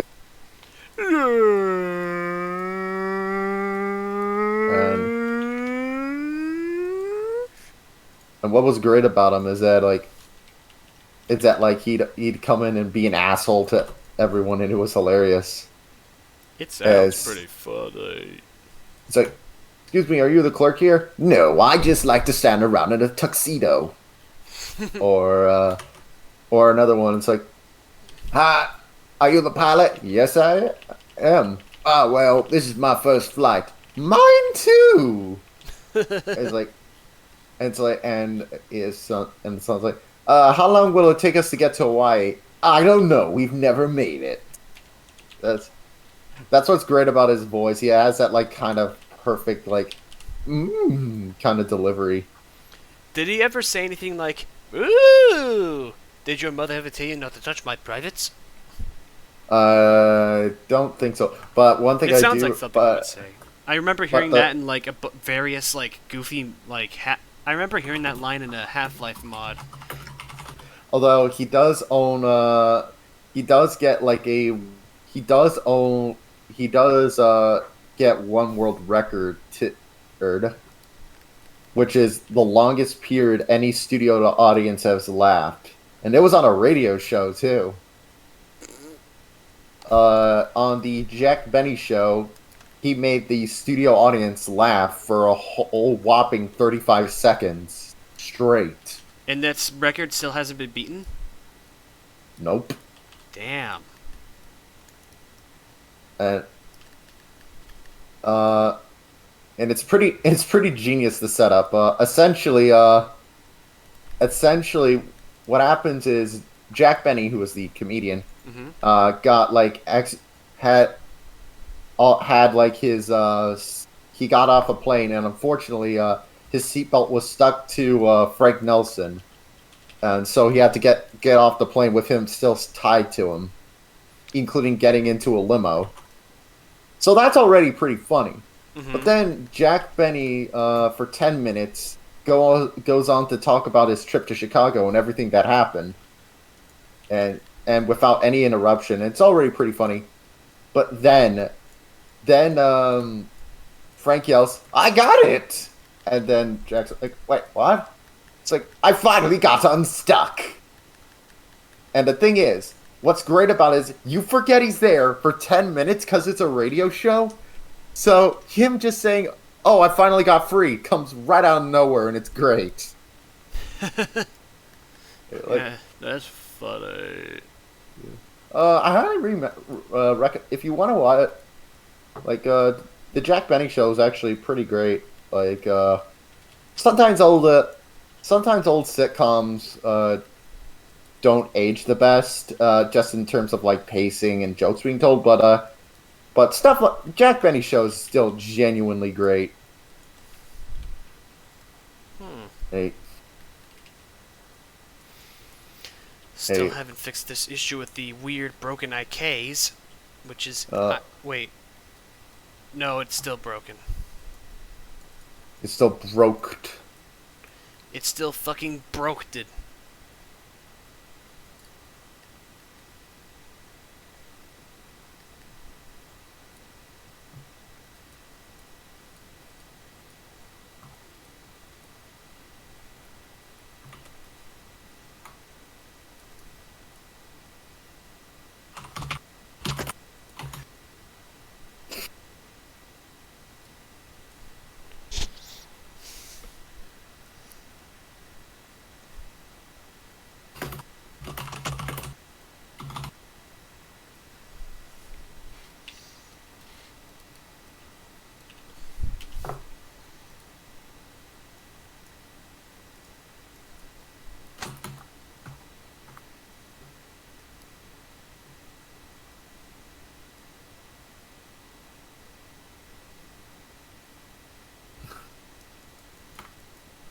My nutsicles!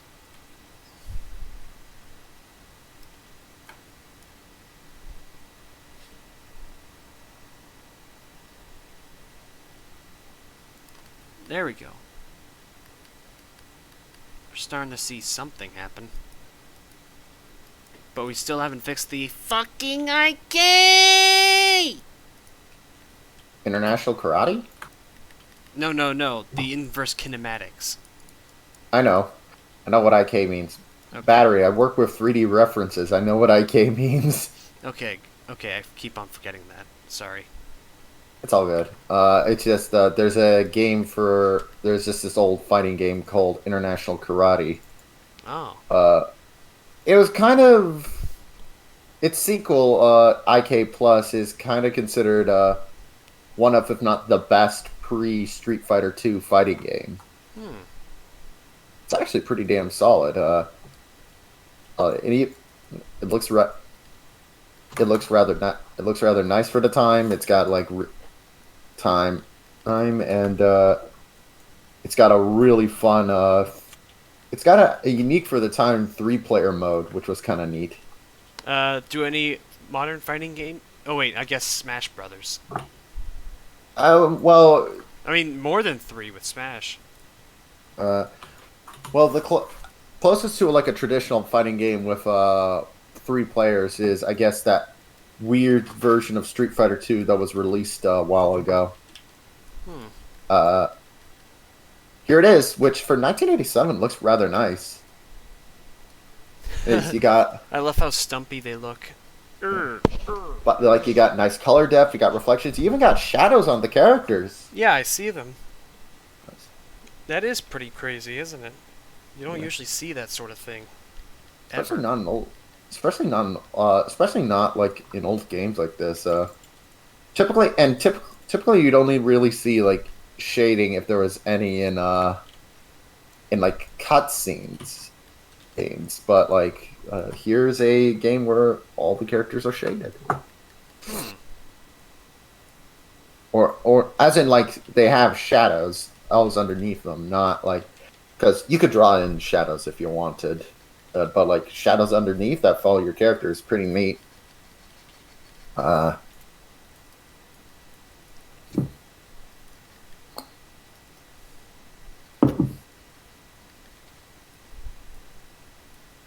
Because for a while, I do remember this. It was always a big deal. I remember it was a big deal when like you could have like proper real time shadows come like the early 2000s. That was a big deal. Well, and still, lighting is kind of still a big subject for a lot of games, and like how to do it with that fancy pants ray tracing. You sound like a 50-year-old man right now. Oh, ray tracing! We should kill all the ray tracers. Ray tracing is it's one of those things that sounds cool on paper, but there hasn't really been a game that Really has fully made use of it. Yeah, and on top of that, it also like cuts down your performance something fierce. So it's not really worth it for just like some extra reflection and some extra light rays. I think the only game I saw that maybe utilized it rather well is maybe Metro Exodus, but I don't know. So, and even that Metro Exodus looks gorgeous on its own. So like, is it really worth losing like 20 frames per second just for a little more things? And plus, ray tracing cards can be expensive too. Oh, that's the other thing. And let alone with the horrible scalp hop. Ray tracing cards? You mean cards that perform ray tracing in real time? Yeah, so not every graphics card can do ray tracing. I mean, obviously. Like, for instance, I have an RX 5700 XT, which is considered like the best graphics card that can't do ray tracing. Mm-hmm. It's still a great card. It can game at 4K even, and on some games. Really?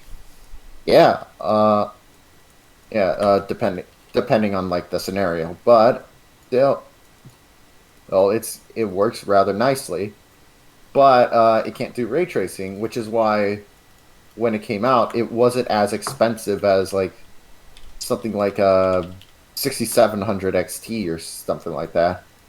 Mind you, it doesn't matter right now because the Scalpocalypse happened, and a card I got for like I want to say 350, $400 is now 1,000 used. Holy fuck! Before you ask, no, I'm not selling it. It was a pain in the ass. It would be a pain in the ass alone to get a new one. Like I thought about like getting a 6700 card, but then I was like, you know what? If I am gonna change my card, I want it to be something that's like a massive leap forward, or it's like a 6800. So yeah, nah, I'm good. I'm good. My, this purse is really heavy. We'll take that. Uh,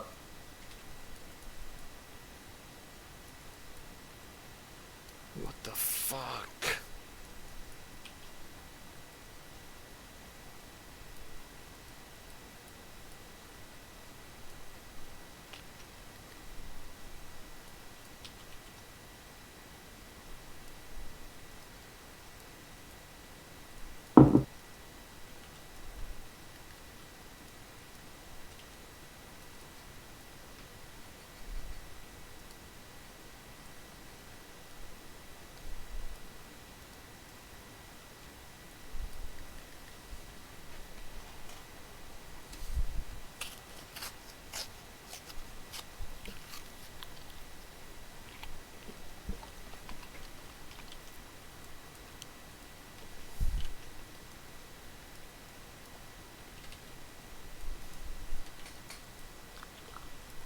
Let me look this up.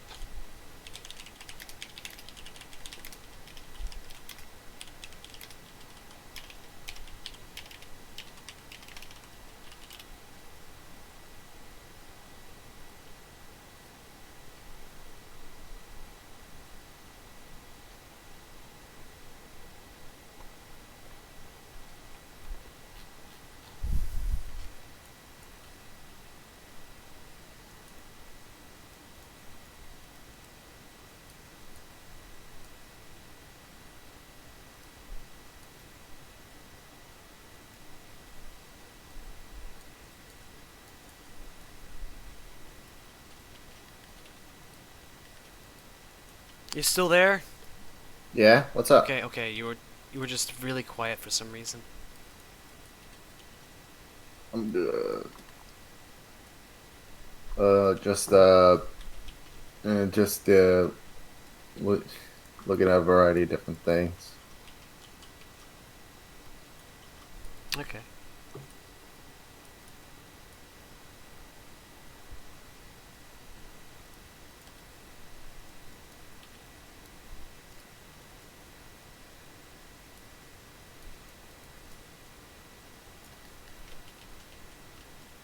I'm also still looking at chat in case anyone says anything. So Okay, good.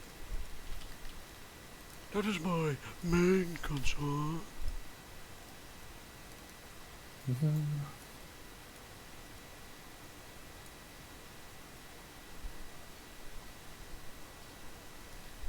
Oh, now it works.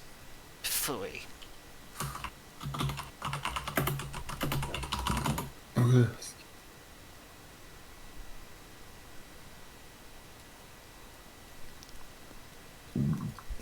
excuse me. Sorry. It's alright. It's not your fault. It was the Germans. The Germans did it.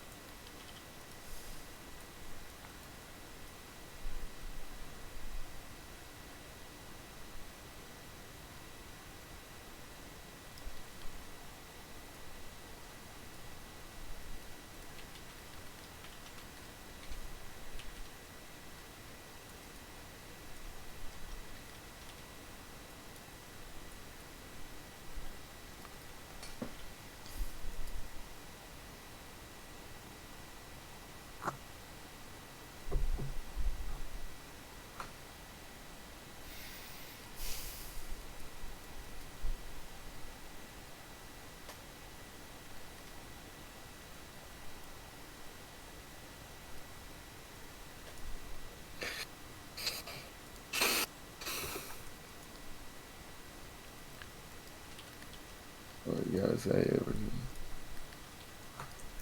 All right, let me see what you're working on.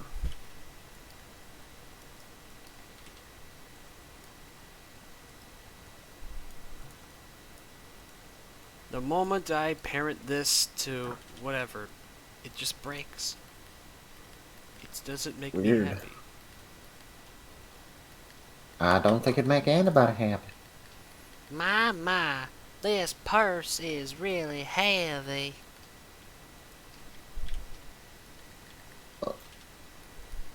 Might as well show you what I'm working on. Alright. Because speaking of 3D models, I'm trying to correct a problem with like having one of mine. Okay, let me see. Just the shoulders don't look right, so I'm trying look right on the 3D model, so I'm trying to correct them. This is why even if you're using a reference, you never go 1-to-1, kids.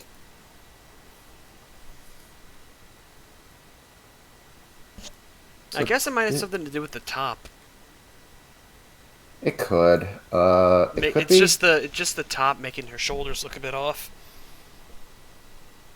I could believe that too. But I think it's the model, just because sometimes 3D models get into sort of weird have these kind of weird moments.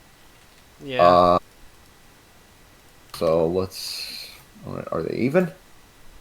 Almost. Let's get it. This a little more curved inward.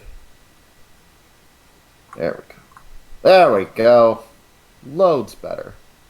Okay, just Dropping loads. Dropping loads. there we go. That's better. I'll come back to it later. Anyways, this is just supposed to be the rough sketch. Right. When you're alone and life is leading you low, you can always go tune.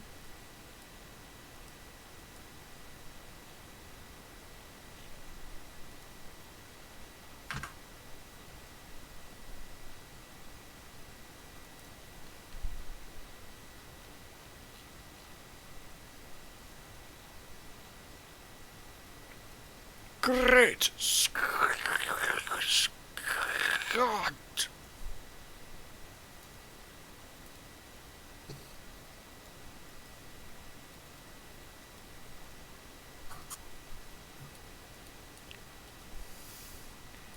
Good night, get Back to the Future on VHS.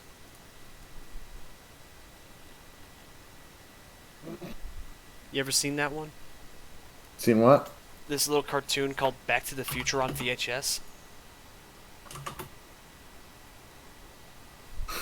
What is it?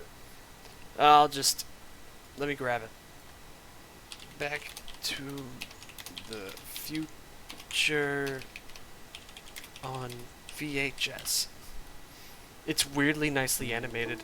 Hey, I can appreciate that. Alright, change windows to Nya. Put it over Nya. Wait, is it still on the right thing? Change windows. Okay. Go back to the beginning real quick. Hey, it's me, Marty. I think I'll have a Coke free Pepsi. Whoa. What's up, Doc? Great Scott! How did you know my name, Marty? Doc, it's me, Marty, from the future. Remember? Let me just check my catalog. Oh. Do you like snakes, Marty? I prefer rakes. What about your nails? Okay. It's time for bed. Back to the Future on VHS. We're gonna be friends forever, won't we? Yes, we will. Back to the Future on VHS. Yes, we will. Good night. You can tell this was a cartoon that this guy didn't know which direction to take. Usually this guy makes cartoons about characters shitting everywhere, but this is the one exception. Who is it? James Orman. What cartoons did he make? He made, let me look at his stunning portfolio real quick. Hey, it's me, Marty. Oh wait, didn't mean to play it again. Let me change windows real quick. Back to Blender. Alright, I'm gonna name off his various works in order, from latest to oldest. Back to the Future on VHS, Rick and Morty parody, Wildcat animation, Neeb's Gaming Cold Outside, Friday Night Funkin' Was There, Deranged, The Color Brown, Sonic of Thrones, and his very first cartoon on this channel, Obama is a Black. I've watched that one. It actually has Mick Lauer voicing fucking Obama. Nice. I know. I need to check this guy. I need to check out his channel. He has a Newgrounds as well, but I'm not sure if he's. Yeah, he's on Newgrounds. Also, hi, Candy. Bubblegum and taffy. How you doing? What was that? You still streaming, Barry? Of course. Remember, Gotcha. I usually stream longer than Uncle Yuu. I got you. Where is Uncle Yuu? I'm right here. Oh. I'm just working on what's other up, Uncle things. Yuu? Working on junk. Yeah, nothing crazy.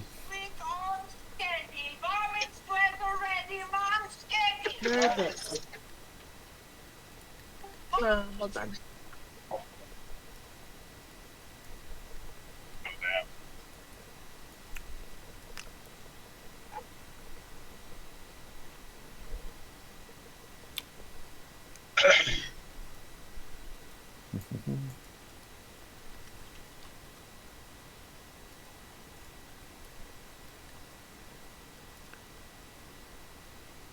Yeah, I'm just I'm driving on my way to work right now.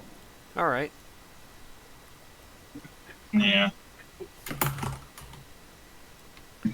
Oh shit. That's...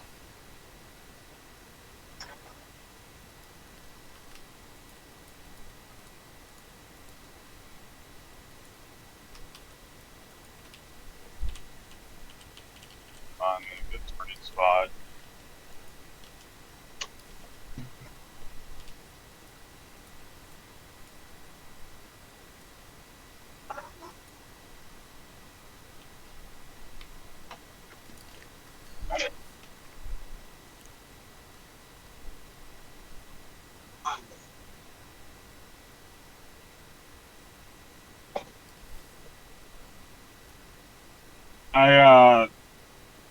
I might,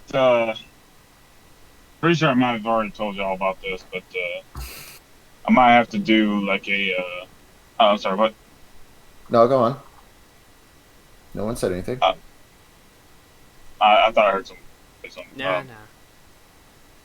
I might re-record an episode of the podcast, because, like, the last time we did the recording, I was, over where, Aztec Fingers and Mills lived at, and thought it would be a good idea to use, my old microphone. But the problem was we were all drunk, and there were plenty of moments where, one of us kept bumping the mic, and there was also some parts where I was like, oh, we can put a skit in here, but like I was so drunk that I didn't do it properly. You know what I'm saying? Yeah. Mm-hmm. So So yeah, I might have to re-record an episode soon. Once everything is settled. Gonna have to let Mills and Aztec Fingers know about this. And we also planning on doing a Halloween special soon too. All right. Or like last year we did like it was kind of like Are You Afraid of the Dark, but this time it's going to be like the same thing where like people will turn in their original stupid horror stories. You should tell that to you should sorry, continue. Sorry, I'll say my thing in a bit. No, you go ahead. I think I was. As far as like getting people to tell their scary stories, you should tell Steven and Kaiser about that, because Steven and Kaiser both really want to get into writing, and I think they'd be down for it, especially Steven, because a while ago on Yuucast, once Kaiser proposed to me the idea of like a writing competition where everybody gets to like write their own scary stories and write their own stories. Mm-hmm. Most people on my show considered it the equivalent of homework, so I had to drop the idea. But Steven and Kaiser are the ones who are down for it, so ask them. Maybe they'd be interested. But continue. Yeah. So yeah, it's not like a competition. It's just like it will be featured. You know. Still. Yeah, the last episode, like I'm also trying to figure out how to do like a story on, because the last Halloween special had a bit of a storyline to it. I don't know if any of y'all have heard it. It was when I went nuts over my virgin rage and killed Spartan and his girlfriend. A virgin And, with rage. Yeah. And I killed Spartan and his girlfriend, and they came back to life. Well, You're spoiler. a virgin with rage. You're no longer a virgin with rage, but at what cost? Yeah. But yeah, there was like a whole like serial killer plot to it. This one will probably, like, I'm trying to figure out whether to continue from it or just, like, I'm not so sure. I'm not so sure what to figure out with it, but I got like a couple of months to think about it. So, but Spartan will be back. I didn't actually kill him, just to let the viewers know, just so I won't get canceled. You know, I did not kill my best friend. Just saying. Whatever, Just you saying. rageful virgin. Yeah, you murder your murder boner monster. I did not. I did not. Okay, stop chastising me. Okay. You're such a virgin. I have feelings. Shut up. I have feelings too. You know. And Some they're feelings? murderous feelings. Simple Oh, murderous feelings. No, listen, the only fluid that's in my hands is only my tongue, not my friend's blood! Just saying! Ah! What the voices? I'm scared. The voices! I'm just gonna They're let in you my know. head! I'm probably with Uncle Yuu. Like, I don't know what to say. I'm sorry.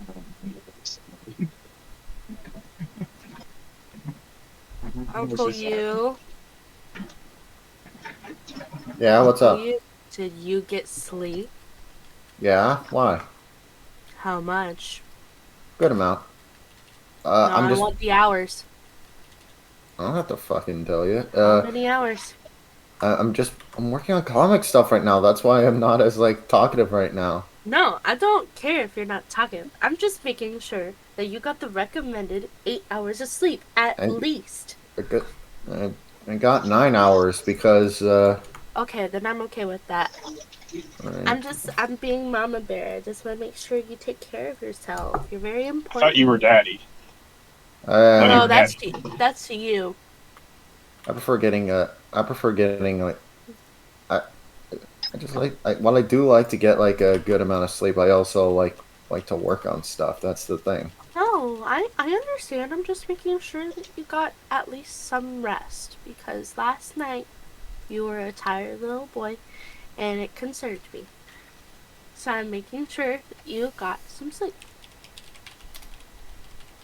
Yeah, That's all. you know, I care about you, Uncle Yuu. I want to make sure you get some sleep. I was concerned about you last night.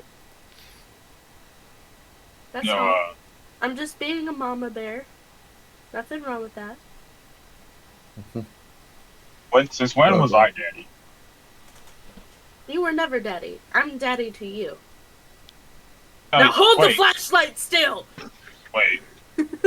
Oh, okay. I guess I gotta do what you say. Boy, you keep moving that goddamn flashlight, I'm gonna smack you into tomorrow. I will. If you don't get a proper recommended amount of hours of sleep, I'm gonna kill your dog. I like how I'm Mama Bear, and then there's Battery. Just the abusive dad. No, Pretty no, he's much. not a really abusive dad. He just threatens to do things that he won't. You're the abusive uncle. I'm like Mrs. You Mrs. come and visit on the weekends, and then when shit starts to go down, you're I'm like Mrs. Crabtree. don't fucking listen, I'll kill your dog. I'm like Mrs. Crabtree. I threaten to kill the bunny, just to make students be quiet. If you don't do what your dad tells you, I'm gonna fuck your mom. But you Okay, already Carl. did. Okay, I'll Carl fuck her Weezer. again. Carl, I don't know if I can do the Carl Weezer voice. It's like, I can kind of do it, but I don't know. I could try. oh, can you? Hey, if you don't get the recommended hours of sleep, I'm gonna fuck your mom. Your mommy is gonna be. I'm My- sorry, Jimmy Coon, but you didn't get the recommended hours of sleep. I had to fuck your mom last night. Jimmy, I hope you're not resurrecting dead pedophiles. I don't think it's a good idea. Your mom fucks better than my llama. I'm gonna fuck you. Battery. Oh yeah, ultra flashlight. Okay, let's not dive into that rabbit hole. Okay. All right. I do what I want. Oh man, I need a shave.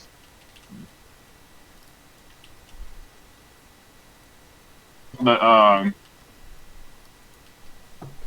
yeah, I might make that announcement on Twitter sometime soon about the new Halloween special.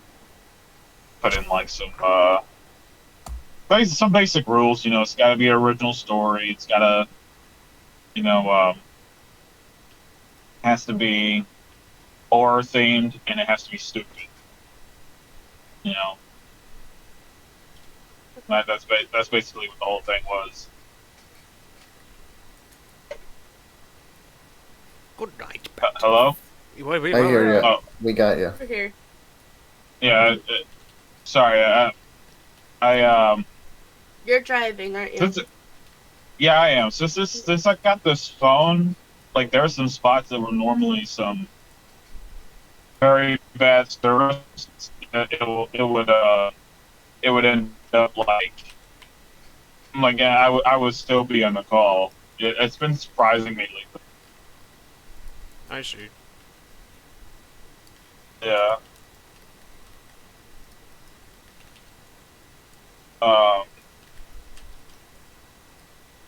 Oh yeah, and the rule is that to be 18 plus to submit the thing.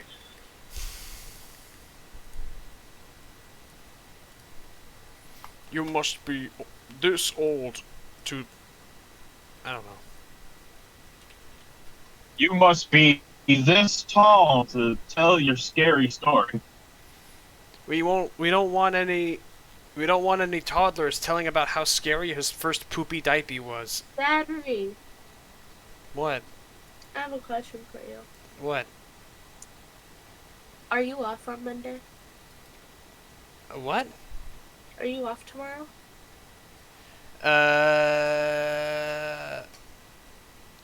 If my dad doesn't, any day where my father is unable to work out is off, and now he's changed to a different schedule, so he can't go to the gym on like work days now. So, well, it's sure. Labor Day, so I had to ask. Why? Well, will you be here tonight? Tonight? Like later. You mean today. for a stream? No, just to chill. I don't know. I only really show up when it's like for streaming. Because I like streaming. I wanted you to be here for scary story time. Alright, maybe I will. Yay! I have that book made by Vincent Are y'all Cava and doing the SR scary Toombs. story thing? Yeah, because I didn't get to read my scary story. I just got to read Thoughts of a Modest Murderer, the funny story. Scary stories that make me shit and fart. It's frightening, funny tales that will rot your brain. Decomposing Head by Vincent V. Cava and SR Toombs. It's a book that I have. Scary stories. It's such a good one. Scary stories that'll make you sever your own head. So you have the gas station bathroom. It's a small road, homesick, the returning nightmare, the cannibal giver, the African Bawana spider, which is what I want to read to you guys. Vibrations, the job, the horror of knowing, the paranormal investigators, typo, rice pudding, the dweller, the crime scene, the witching hour, in favor for a favor, which is a pretty long one, the looker, which is also a long one, and then Thoughts of a Modest Murderer, which is the one I read last night.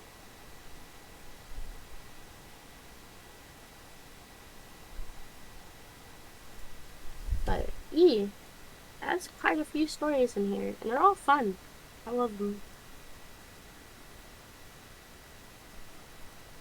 So would you like to join us for scary story time? Maybe, but probably won't write a story though. I might just be there to listen. No, you're not gonna write a story. I'm just reading from a book. Oh. Full of scary stories. That's it. It's just scary story time. I tell you guys scary stories, and then I interlude them with funny stories in between, and then we go back to a scary one. But last night, I only got to do a funny one because everyone was tired, which was understandable. Yeah. People need sleep. It's a human need. It is a human need. But yeah, I will do scary story time. Because I've been wanting to read you guys the African Bawana spider one. That is my favorite. Is that even a real spider? I don't know, actually. Probably not if it's the title of the horror story. But I'm just spitballing. Well, that's not spitballing. I don't know what that's not even a proper word to describe it with. There is the African banana spider. Mm-hmm.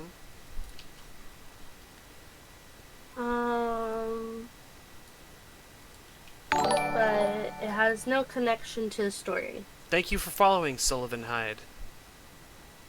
Aw, thank you. Follow more. Battery is great. He's kind of funny. So it works. Yes, kind of. I am mildly humorous at most. Just mildly.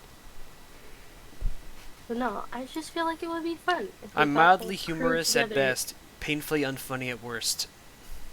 Oh yeah. I feel that. I feel like it would be fun to get the crew together and read scary stories. I have multiple scary story books. I love them. I like my spookers. I also have, I'm a big fan of historical fiction, so I have a lot of World War II books.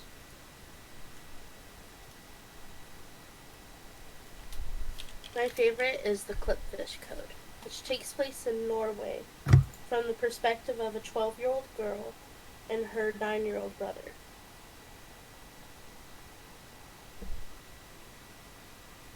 And it's really good. It's my favorite book. I've read it maybe 20 times. I'm not a big reader. I don't like reading. But I will read that book. One time in school, we had to do a book report on a book. And I didn't read. Fuck. So, but I read this book so many times that I knew it from heart. So I did the report on that book and then let my teacher read it. And she's like, and I got like an A+ because I memorized it by heart. Yeah. So, if you got a favorite book, but you don't like reading, it fucking works. I like to occasionally read, but I like writing short stories. That's my thing. I love writing short stories. I see.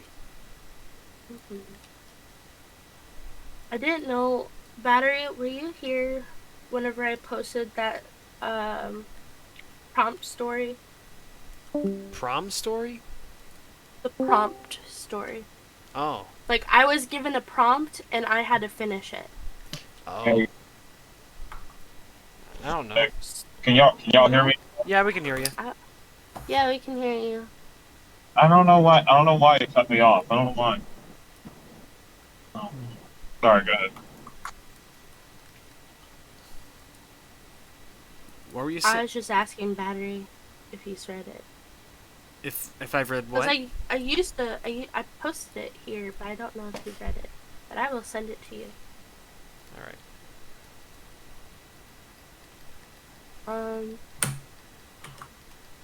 When I was in 7th or 8th grade, like there's this teacher like straight up gave us like a book report to do over our summer vacation. So, I had those too. I had sent that it too? to you, Battery. Yeah. But the prompt ends at You Cholos Never Listen, and then the rest is what I wrote. And Sorry, I needed to stretch again. No, you're good. and So she was somehow surprised. She was somehow surprised that none of us did our thing. We were too busy having fun with our freedom.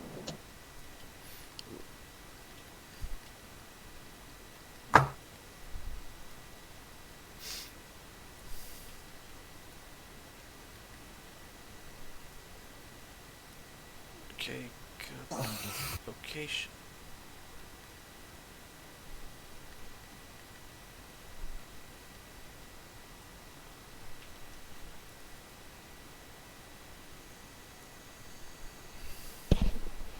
if you do end up reading it, let me know what you think. Alright.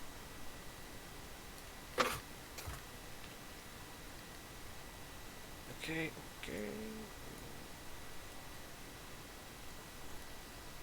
Man, I don't get how people can do stuff like this. It seems so complicated. Deal with. I mean, it's just something I get. It's just something that you develop over time, I guess.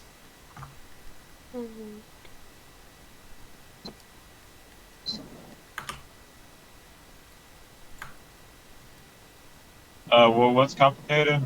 What Battery Models does. in Blender. You still working on the Astro Boy? Yeah. I got you. Excuse me. It's But alright. I'm gonna go. I'll let you guys be. And hopefully I see you guys later tonight. Alright. Okay. Okay, see you around, Peach. I'm gonna go get my nails done. So. Oh, you're such a girl with your nails. And you're. Well, not my fingernails, my toenails. Because I got mad calluses right now. My feet hurt, so. I gotta turn them into baby feet. I need to make sure that my feet are all primed up for my OnlyFans. Oh god. So I could send those feet pics. Gotcha. And then I might. and then you'll have like lots of people asking you, "Hey, hey, beautiful, what are your pronouns?" Yeah. Because people do I ask tell that. him, and then I tell him he, him, and then they. And then they But they come already paid for the then they come subscription. uncontrollably. Well, no, mostly yeah. they leave, but like at the same time, They, some of them stay because I have mad feet pics. Like what I do is I look up like those Ohego faces on Google of like the girls with their tongues out, and I put my foot up to the monitor and make it look like they're licking my feet. oh god. I think it's called pronounced ahigao. Ahigao. I don't know. I call it Ohego. At least you aren't pandering for at least you aren't pandering to those who are into like the gross necrotic cornified feet. Yeah, I gotta keep my feet all in nice condition. Yeah, I think I had to. I did end up showing my feet on to someone from Stanford server one time. Okay, that's Yeah. Okay, Dan Schneider. What? Dan, hold him I gotta fighter, go she's a change and get ready. hold him. Dan, hold him fuck. tighter, she's a fighter, Schneider. Oh fuck you! And hey, I'm the one showing my feet. Okay, Bye, guys. that's fair enough. I got beautiful toes. Okay, my toes are beautiful, and there is nothing you can do that can hurt my toes' feelings, except for a rock, and a nail, and also getting stuck by a corner of a door. Those will hurt my toes' feelings.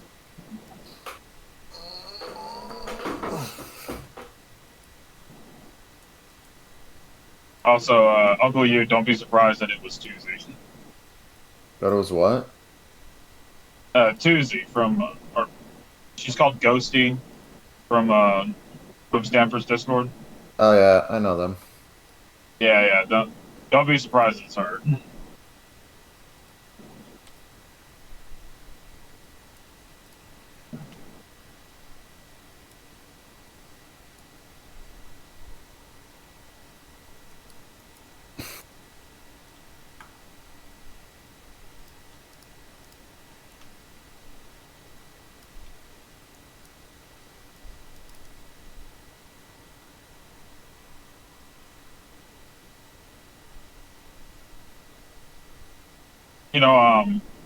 Some of my friends did actually think that I had a foot fetish. Oh jeez. Yeah. That must be the hardest thing to like try to explain. Now, like what happened was my friend Havoc, she had a own username that went by Heroism in a Can, and sometimes I would like make fun of her name and call her like heroism in a shoe, heroism in a toe, heroism in a sock, and then but like I didn't realize until they pointed out that they were all foot related. And then you were like, oh no. Yeah, and like she made like fucking 2 emotes on well no it was 1 emote on her server, which was just a cursed picture of like feet that turned into big toes. Just instead of 5 toes, it was just 1 massive toe. You mean like the fucking witches from that? You mean the witches from the? You mean kind of like the witches from the Robert Zemeckis witches movie? I've never seen it. It's disgusting. It's a Yeah, I think I've heard it's terrible. Yeah, it was something, but yeah, it was something like it's a foot, but instead of 5 toes, it's 1 big massive toe. I think I know what you're talking about. And she called it, and it was called Big Toesies. Yuckies. Yeah. And and yeah, they would like they would mess with me by like posting like memes about feet or They would or bully even you, harass you, call you mean names. Yeah, they will call me Oh Man. Dan Oh, hold her tighter, Toe. she's a fighter Snyder. Fuck off. Toe Jam. And Earl. No, just Toe Jam. Hmm.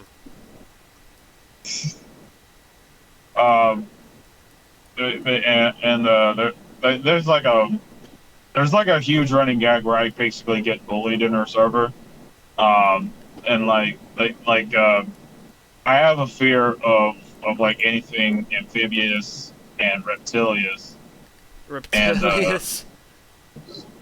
Yeah. Wait, is that a word or?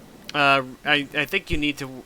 I think the word you're looking for is reptilian. Okay, reptilians.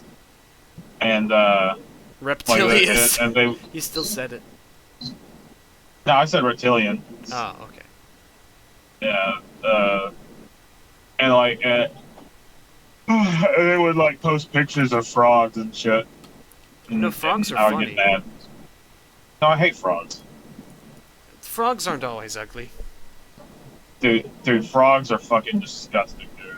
Have you ever seen a rain frog? I don't want to. They're not as bad as the usual frog. Let me find one. I'm pretty sure that all frogs are bad. No, you'll fall in love with this one when you see it. I don't think I want to. No, I don't mean I'm sexually. not- I mean only platonically. I understand. No, I mean, I understand. It's just I just don't like frogs. I just like if I see one like staring at me, I'm running the fuck away, dude. Here it is. Did you post it on the Silence Your Heads? Yeah. Let's see.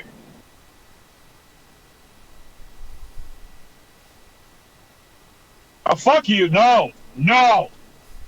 No! Oh, I don't God like damn that. Oh, that's horrible. How is that horrible? It has a funny face. No, I burn it. Just burn it. Okay. I don't care if it's in my house. I will burn the entire house just to kill that thing. Okay, so you're beyond saving. Oh well, I guess. Pretty much, yeah. I was hoping there might have been like one hopeful exception out there, but I was woefully incorrect. Because like when there's like people who have a phobia of frogs, usually it's the rain frogs that are the exception. Because they look barely like frogs at all. They're just little balls. They look like they look like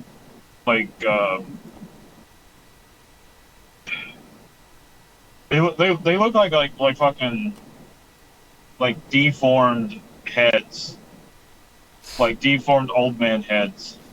The rain frog. Yeah, that frog you showed me. Yeah. They move funny too. They don't really hop. They just sort of like crawl a little bit. They look like a big old blob. No.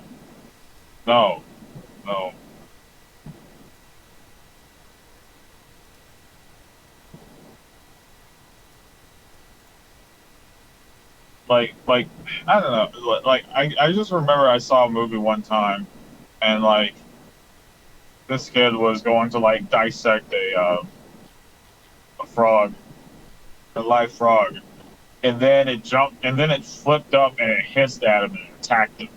Was it a zombie movie?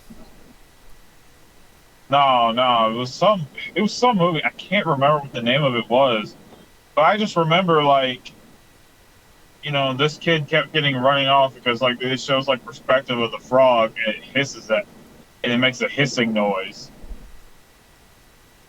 And that's your source of your phobia of frogs? Yeah.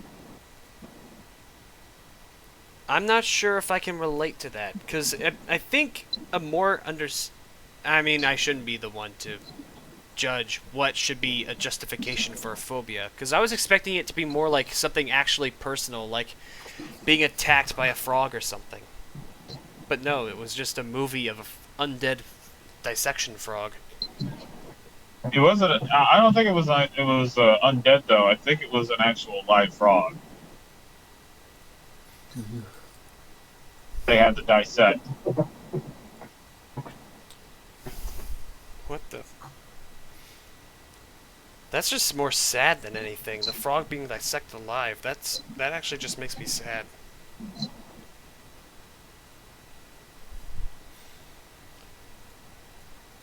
I mean, I could definitely understand being a kid being scared, but if you were older, it would probably just make you sad and also grossed out. Like I mean, the frog didn't end up getting dissected because it attacked them. Oh! I thought you were saying that it was being cut open alive. No, it was about to, but then it flipped over and it hissed at him. I don't think there are many frogs that hiss. What the hell? Well, I'm pretty sure they do. I mean, maybe some of them do. I don't know. They're all demons. They're not all demons. Shut the. They're good at. They're important for pest control. So if you see a frog, don't kill it. Just jump around, frightened, and run away. That's what I usually do every time. Good, because killing it is the one thing you shouldn't do. Because they're important for the ecosystem after all. Fuck the environment. Just fuck the environment and kill a frog. Bad idea. It takes all scary critters to make a rainbow. Including spiders? Yes, even the spiders. I'm sorry. You have to. The only way you can come to terms with it is to realize that that's true. That I'll just never believe you because I just don't. All right. I just don't believe you, and spiders and frogs are all evil. That is horseshit. Along with the turtles, and the fucking bees. What's wrong with turtles? Turtles are wholesome turtle chungus. Turtles are just as gross and disgusting as frogs are. I like turtles. I'm starting to like you less the more I talk to you. Yeah, well, at least I'm not a fucking turtle. Alright, I wouldn't want to be a turtle too. That I can agree on. I'd rather be able to move quickly than move slowly. Well, yeah, because I want to get away from the fucking frogs fast enough. What are your thoughts on Kermit? Huh? What's your thoughts on Kermit the Frog? Well, he's not a real frog, so he's good. Okay, that makes sense because he doesn't have like slimy membranous skin. He just has felt. He's not as fucking poisonous and disgusting as a real frog. So most frogs aren't really that poisonous. Some aren't even really poisonous at all. It's the stuff like poison dart frogs you have to look out for. Isn't like the horny toad? Don't they like shoot acid out of their eyes or something? A horny toad is a lizard.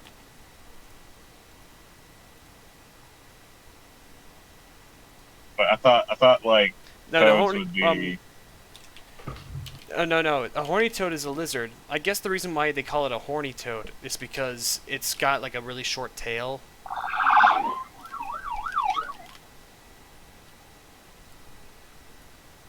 I don't know if y'all heard the police sirens. You're talking about one of these fellas, right?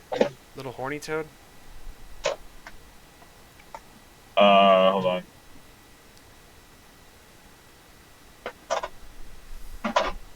Yeah, those.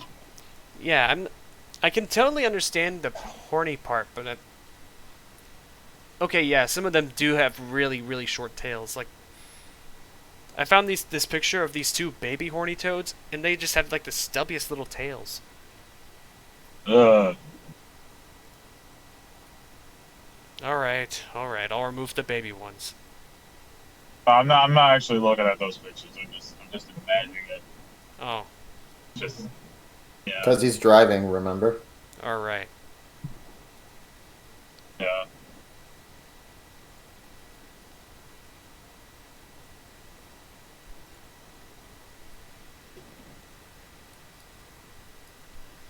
So yeah, those are my biggest fears. You know, anything amphibious and reptilious and insectus, Insectoid. insectuous. Incest. Yeah. Um, What's a bug? I just Fuck the bug. I like bugs. What's a bug? Little bug. Yeah. Hardly there. You talk about the fucking Will Sasso, Randy Newman. Oh yeah, you've seen A Bug's Life? At the very end, Randy Newman sings a song. He's like, "What's a bug? Little bug, hardly there." It's actually kind of a catchy song. It's the time of your life. You ever seen Yeah, you ever heard the song called "Short People" by Randy Newman? Oh yeah, that was his first song. He's like being extremely mean to like short people. Short people got no fucking reason to live. Short people like, need to fucking hang from a noose.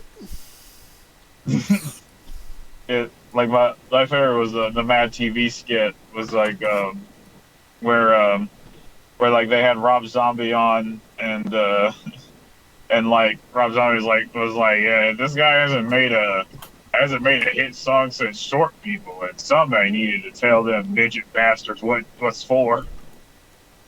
What the fuck, little bug? Haunted down. You know, my friend Aztec Fingers, he told me that there was a guy that he fucks around with at work, and he would send a link to his phone every time for his birthday, and it's the Short People song because of how short he is. Short people got to fucking die. Short people lives don't matter. Don't matter. They should all be shot for treason.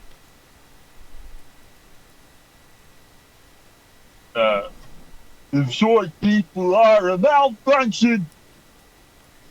Short people are a liability.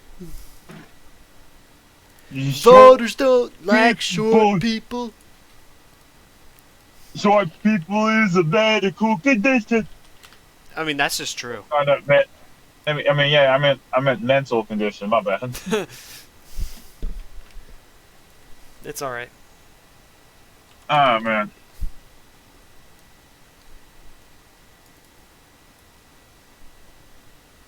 I do have a feeling that like now people from either Yuucast or my server will now start spamming fucking toads and turtles. We won't. On my feed. Not. Yeah. I honestly don't mind.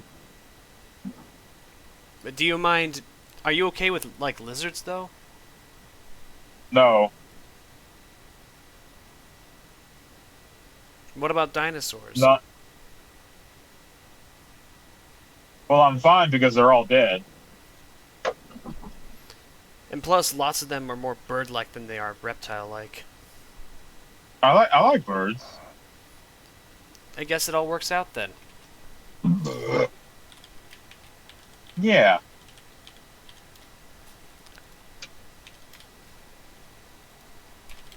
But like, yeah,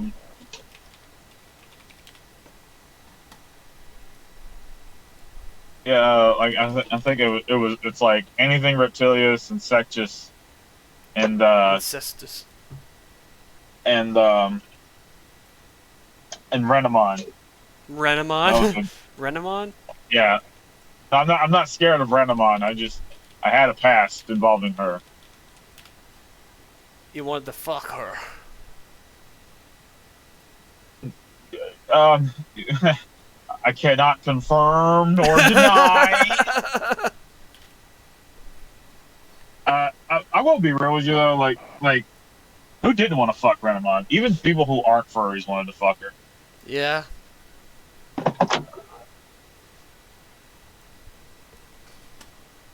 Yeah. I went to I was on my Newgrounds feed, and then like immediately one of my friends made a fucking art piece that had a Renamon Fuda pic, and she had like a horse cock. That's funny.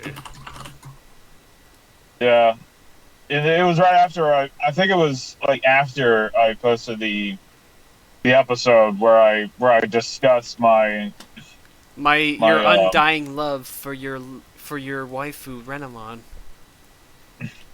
I was mostly in love with her voice. Ah. That's what I was mostly in love with.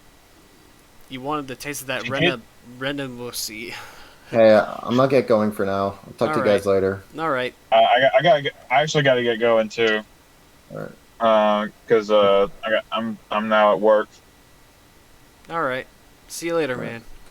Yeah. Yeah. Hey, see y'all around. Alright. I'll still be streaming though. Yeah. Still have Also, a ways to go. Also, I have to make one clarification. She did have a hot ultimate form. What did that look like? A human with like a fucking kitsune mask, and she had like a stick with rings on it. Forgot what it was. She had a dick with rings on it. The stick. Look. Just had a look. Anyways, I gotta get going. See y'all around. Alright, bye. Bye. Hey, Homer, it's me, Maggie Simpson. Give me one of those donuts.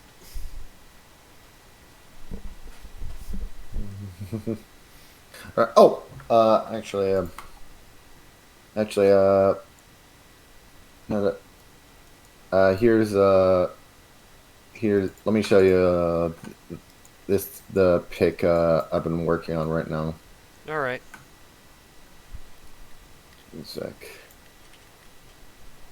Oh god, I just realized it's gonna be a nightmare copying all of those drivers over to the other side. Probably not even. Drivers? Those are the drivers Oh. are the stuff that are involved in the parts retracting, Uncle Yuu. I'm not a 3D expert. Of Yeah, course you're bad. not. To be perfectly fair, you need to have a high IQ to understand Blender. Alright, probably, honestly. But also, look in Silent Edits. This is the pic I am working on right now.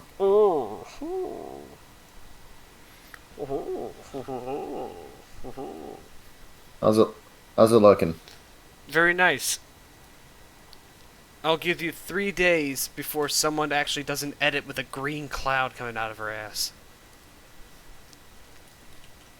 I do actually make it so that my art is free for people. Oh Free for no. people to Bad edit. idea. And no one's taken advantage of it for anything perverse yet. So we'll see. But you'll see. Somebody will add a green cloud eventually. Somewhere. Probably on Rule34.pahil.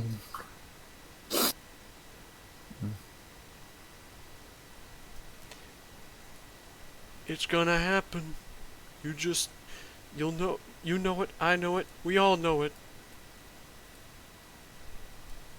It's as inevitable as the heat death of the universe.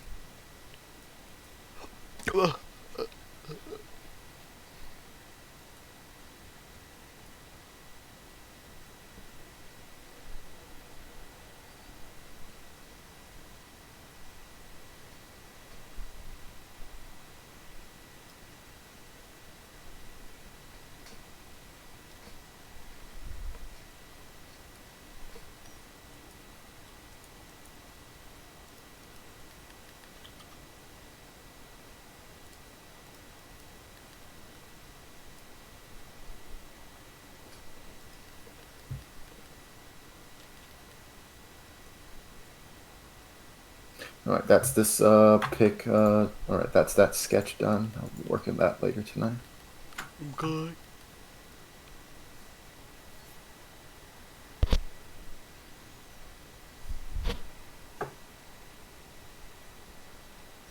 And one more pick.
Okay.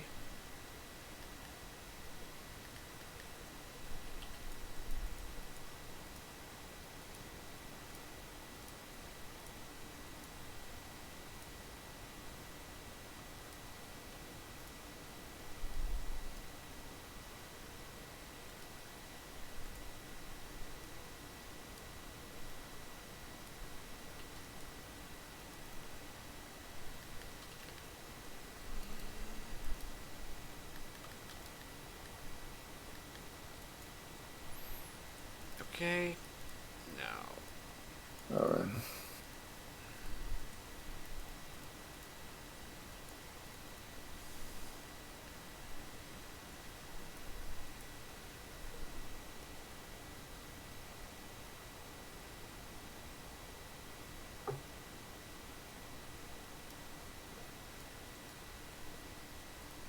Hey, Homer, it's me, Maggie Simpson.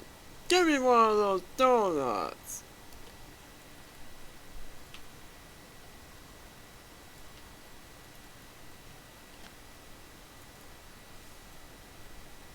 Alright,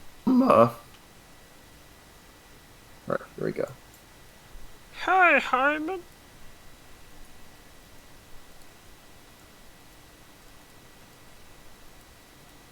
Right, the next one I'm gonna work on is a 2-character pick, and then I'm probably gonna go for a walk with my dad. All right. 'Cause, this pick has 2 characters, so it's be good to get it just right. Well, actually, it's been fun doing all these pinups. I'm probably not gonna shade any of them on my stream tonight, but it would be nice to sort of do something like meet with them. All of them are sort of me trying out different styles and like, because while I have time before my classes start up again, I want to sort of try out a lot of different stuff before I lose that free time, yo. Yeah.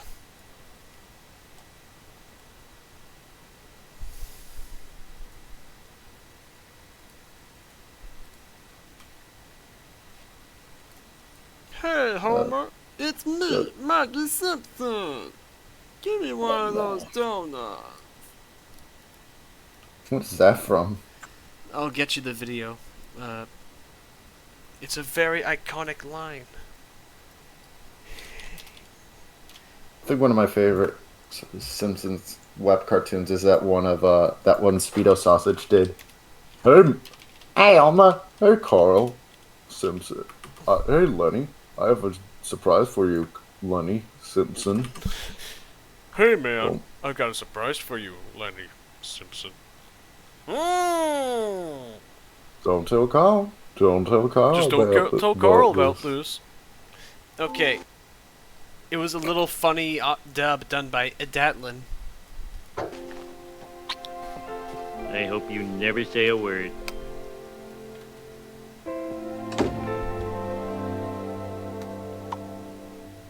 Hey Homer, it's me, Maggie Simpson. Give me some of those donuts. Hang on, I recognize that voice. Is he the guy who did that, like, the sun is really fucking hot? It's him. Today we're gonna be talking about the sun. What is the sun, you ask? The sun is really fucking hot. That's great. He's got a fun voice. Yeah.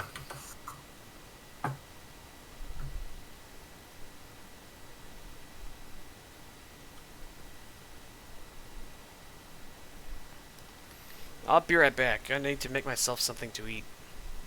Alright. Hold down the fort in the meantime. Thank you.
Just getting comic stuff done. Wow.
Wouldn't it be nice? Hope y'all are doing well. Well, sorry if I'm a little quiet. Just working on my own stuff. I can't really show it at the moment. But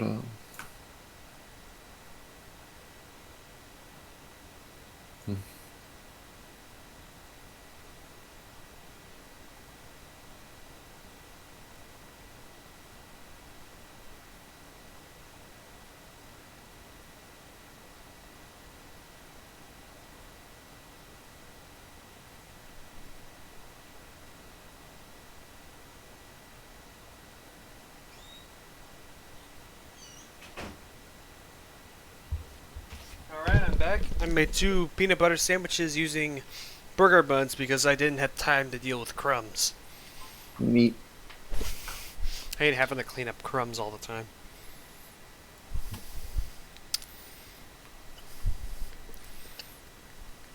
There's nothing but slow me down!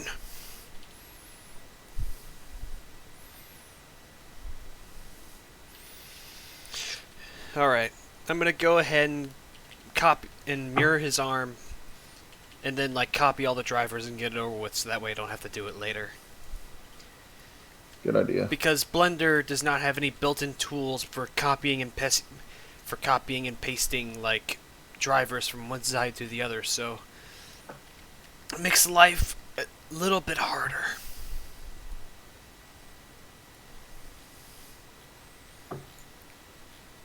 No quality of life features for this little man.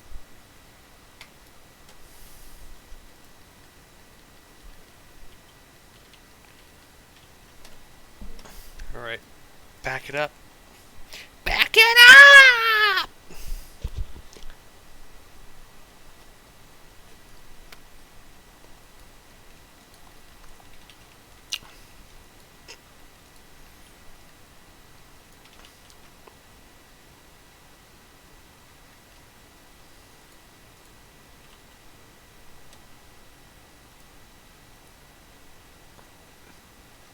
I was also just watching this this short video. There's a Batter, you're familiar with the Beach Boys, right? Kind of. I listened to one of their songs, that's for sure. There's this infamous video of Mike Love, of the lead singer, Masturbating?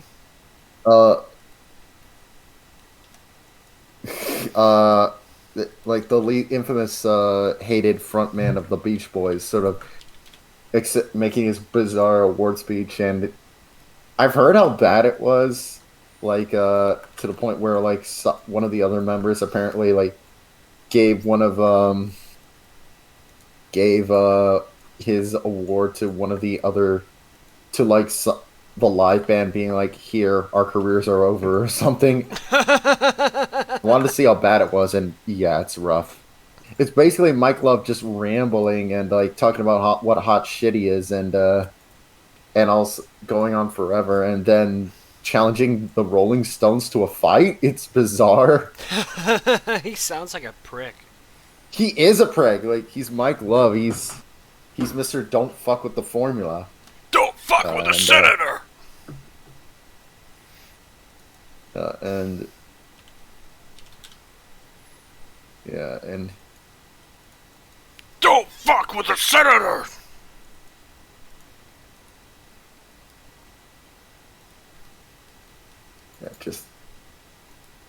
he's just such a prick. He's a little cumsock. And it's, I do love love though when after Mike Love gave like this list of other bands to beat the shit out of.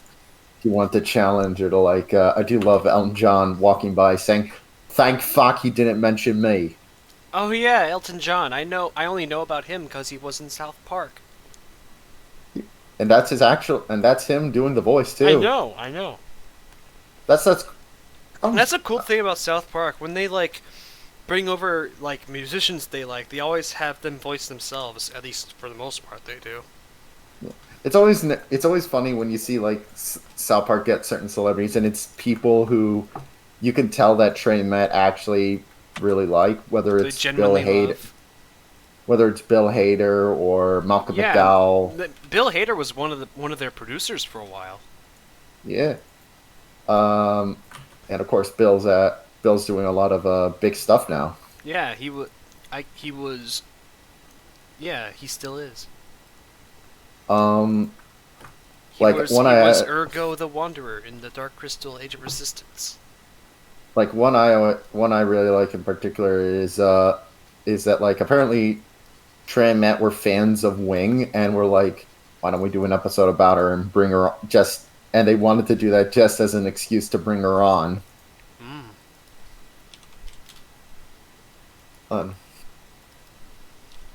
She's the voice of a flower. She has the voice of a little flower. Then I'm trying to think of other, like, of course he also had that great episode with like Mecha Streisand where obviously Barbara Streisand didn't voice herself, but yeah, they hate her. But as a matter of fact, we're pretending like an Indian companion is Barbara Streisand right now, and they just start kicking him. Yeah, but I like that they brought in someone they do really like, Robert Smith of The Cure. Robert Smith. Or who's another one they like? They brought in Radiohead that one time. Oh too. yeah. Something funny, according to Trey and Matt, is something funny with Radiohead is that apparently Tom York, despite being a very emotional, very good singer, he's so flat as an actor. I could tell. Yeah. Little prick. You little baby. I learned about that thanks to the South Park mini commentaries. Because South Park, the funny thing is, they don't do like your standard commentaries where they only go over like because normally with creator commentary, they only go over a select amount of episodes. Mm-hmm. However, for South Park, what they do is they do 5-minute mini commentaries for every episode. Which I think is a great format. It prevents like dead air. It prevents dead air. It has air, and also that thing with commentary where they just devolve into joking about what's happening on screen. I mean, I never mind that actually. I mean, it's fun. I am a vocal minority in that regard, but I don't really mind that. It's fun, but I do prefer. Actually, one commentary I want to hear is I want to hear the commentary for one of those awful spoof movies from the mid-2000s, like Epic Movie or Meet the Spartans, because apparently they do exist.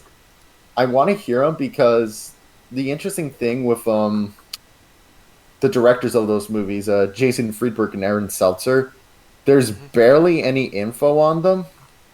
They're anonymous figures.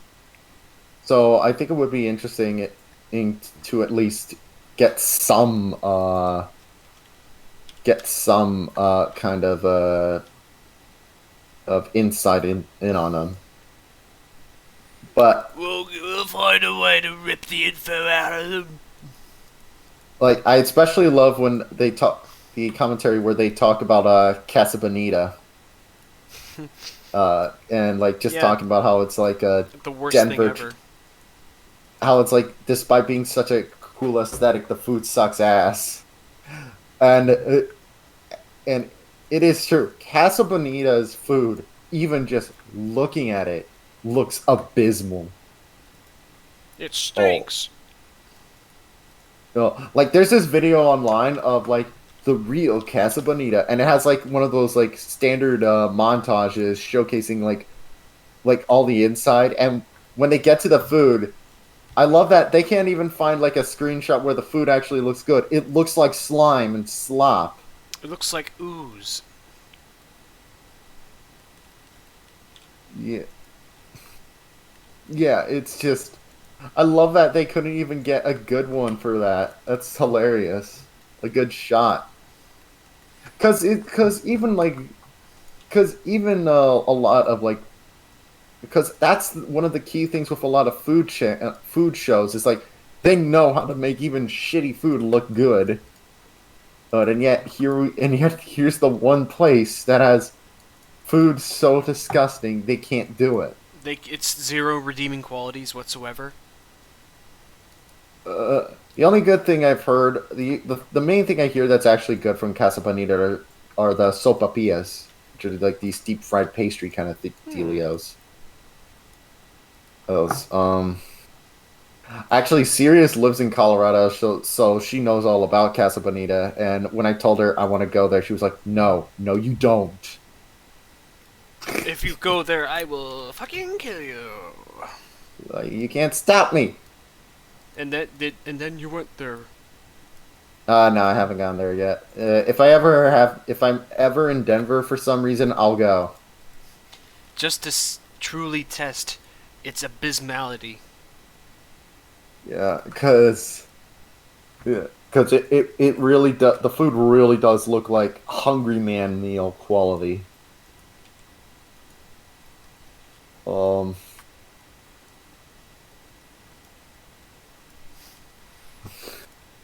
Like, to put things in perspective of how bad, I showed my dad the video I mentioned of the montage, and like as soon as he saw like the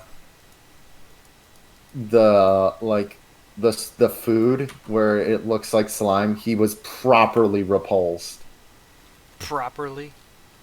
Yeah, and it was like, oh god. Fuck.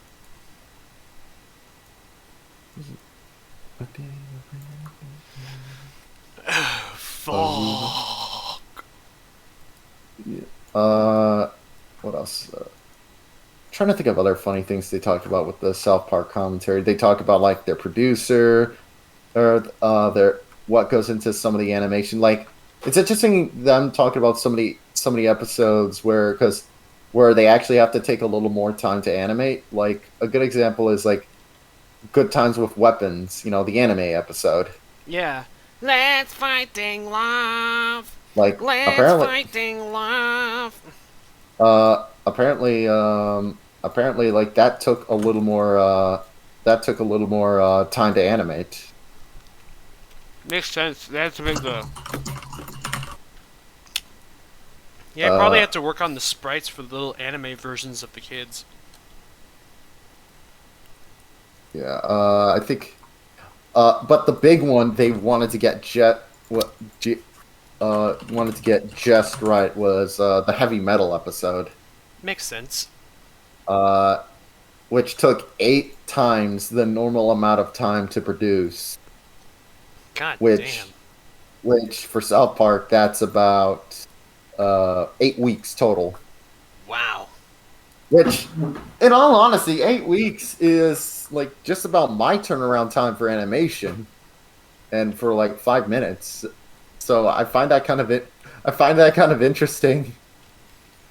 Like, I'm still impressed because that episode has like, not only does it have like the heavy metal segments, it also has a lot more CG. It has some heaping helping of CG, and also the actual episode. Yeah.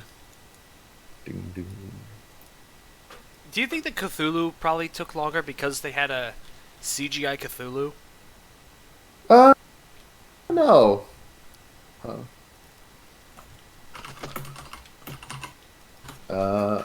I could believe that.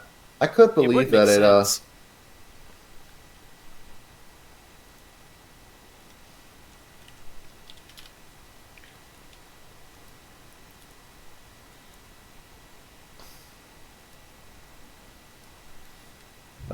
I do know that a lot of I do know, like, in recent years, I know South Park does use quite a bit of CG now, and like a lot of it is like, I imagine, does have a very quick turnaround time. I mean, it's South Park, and plus, they have a bigger crew than what they used to have, so there's also that to consider. like to put things in perspective about how like almost no budget South Park was when it started. South Park, when It started out with just cardboard little paper cutouts moving around, animated by Trey Parker and Matt Stone themselves. not just that. Do you remember the old South Park Productions logo of the airplane? How did that look? It was a You mean the one that goes? You mean the one that goes? Bingo, that's the one. Yeah. So what that I was love is that little logo. was apparently the South Park train mat when they were in the early days. They needed some kind of production company, and they didn't want to like put a crazy amount of effort towards a new logo. So what they did is they grabbed a commercial from an old VHS they have of a defunct airline called Braniff, and just made that their logo. And then next thing you know,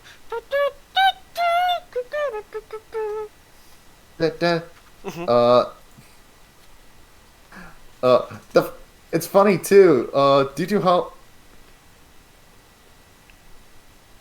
what? It's especially funny too because like because the logo they used was it was like you could definitely tell it was like a very low quality VHS tape. Yeah, it was like explosion levels of VHS.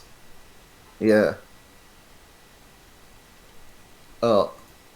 Because there are versions out there in higher quality. Yeah, I just found that. No, it's just. I don't think Braniff necessarily minded either, just because, well, they were dead. They were dead, and plus they couldn't get sued because Brenneth was dead. Yeah.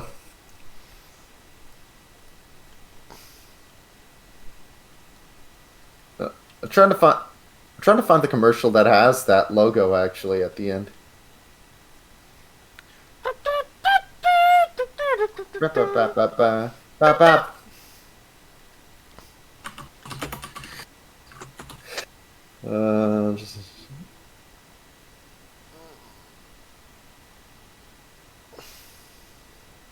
Oh my god, Sullivan was right. It does look like a foreskin.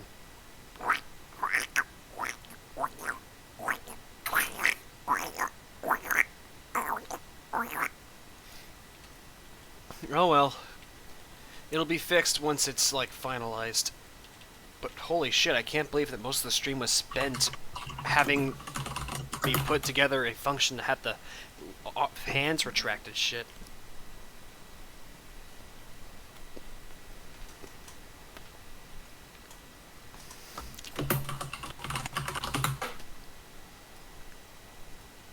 I was hoping I would be doing facial rigging today, but no, I ended up doing that instead. I mean, I mean, we still have a few hours. I guess it's not too late.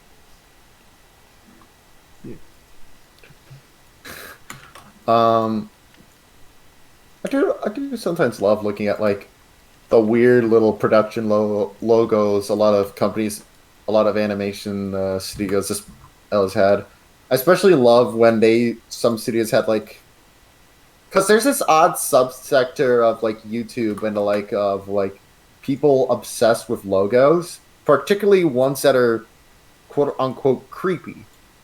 Like what about the little logo for like Xavier Renegade Angel where it's like no. That's one example, but like the classic the one that everybody knows for being kind of weird is the Klasky Chupo robot. Yeah, I'm thinking about that too. I knew we were gonna bring that up. There's also the CBS logo back in the day. I also like had a tendency to bug people just because it was an eye. Big scary eye. You also got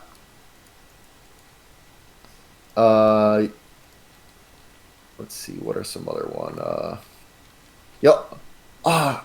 You got you got that Fox Reality logo of just the lips screaming. Let me find it. It's great. It's actually pretty great. Hey, just cause. Just...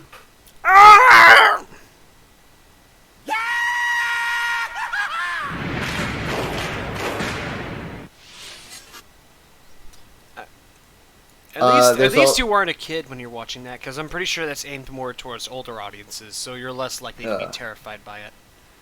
You also got this one, which this video refers to as the Closet Killer logo. Let's see it. Fuck no, Paramount. But the number one logo, one of the major ones, I said the Paramount logo. The number one, I think I've seen people like creeped out by this logo so many times, and it is again weird, funny to me how like logos can be like creepy like that. But it's the Fox, it's the old BBC 90s logo. It's which I like to call the Game Over music, the Game Over logo, because it sounds like It sounds like Game Over music. Let's see it.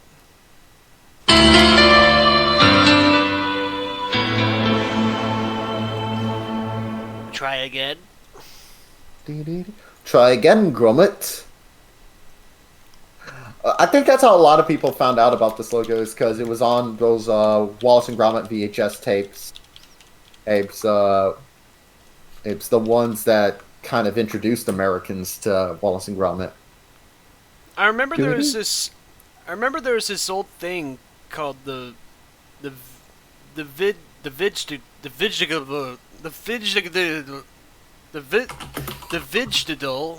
logo. I don't know how to pronounce it. It's a tongue twister. The Vid Company logo.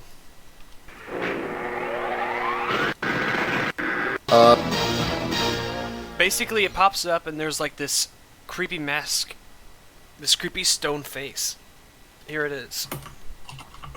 There's actually a modernization of it that's actually a bit less creepy. Another one that's like actually, I got another one that like not a lot of people know about, but it's a fucking bizarre choice for a logo. It's the MTM logo, Mary Tyler Moore. So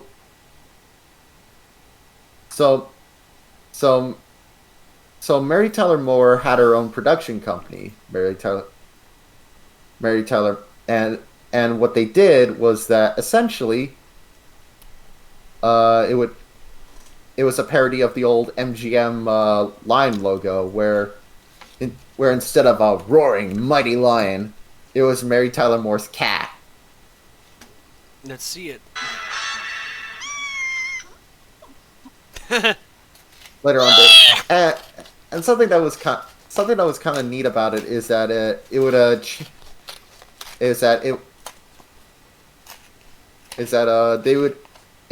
have like a lot of variations. Like for this one Christmas episode where it was a reef instead of a circle, one where it turned upside down, and the cat goes backwards.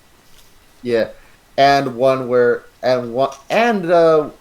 when Mary Tyler Moore's Productions like made a pilot for a cartoons tune that didn't get picked up, they even made an animated version of it.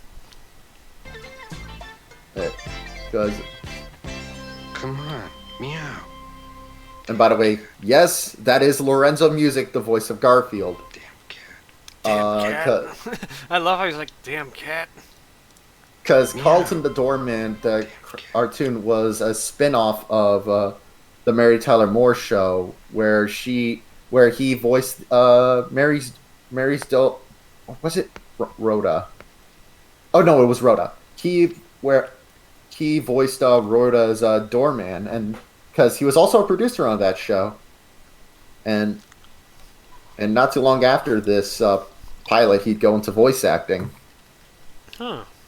But the thing is, that's not a scary logo. It's cute. It's sweet. And it's a funny idea. The thing is... The cat's dead.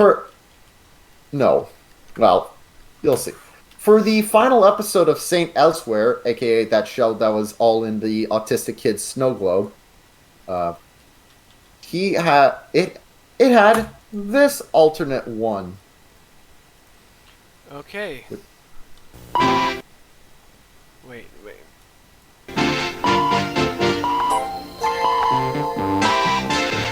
Just a cat in a coma?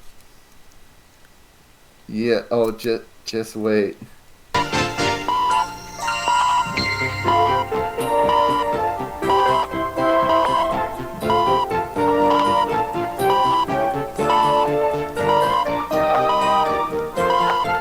it was a flat landing, I'm gonna scream.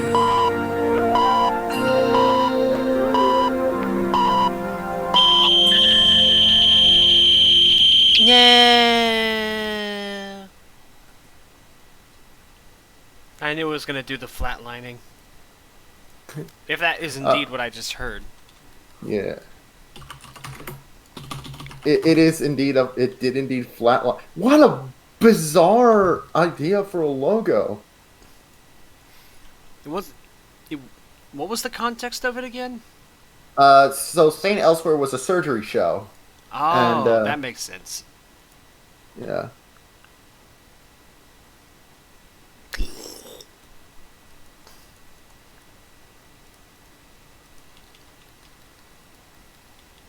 Yeah. Although some people, I think did the cat die after? Oh, it'd be unfortunate. Oh no! The year they did that thing, Mary Tyler Moore's cat passed away. Yeah. Oh, like a month after that. That's unfortunate. Yeah.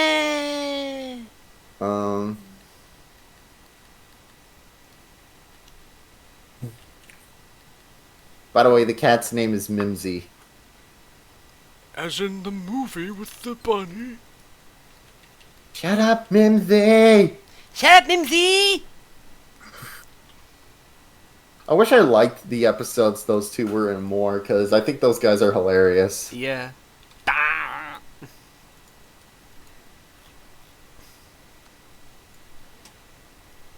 I got a Shockwood back. No! No, Mimsy!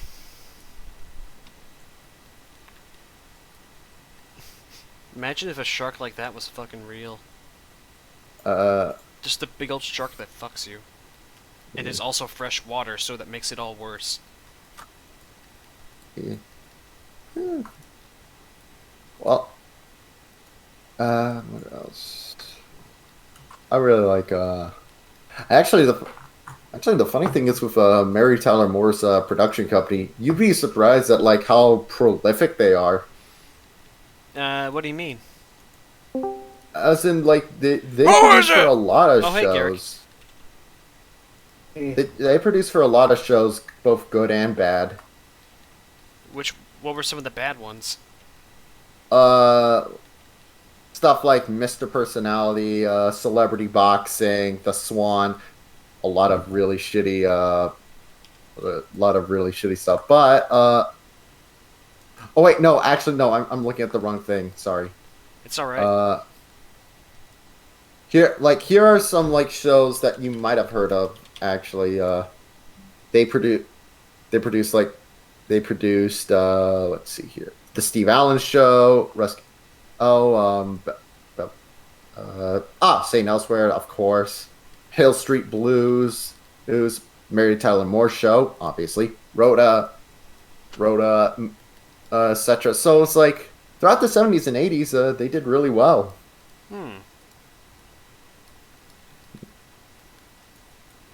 And then they were bought out by Fox. And then they became poopy doopy. Like, it seems like they just stopped making shows. And it was just Fox doing that.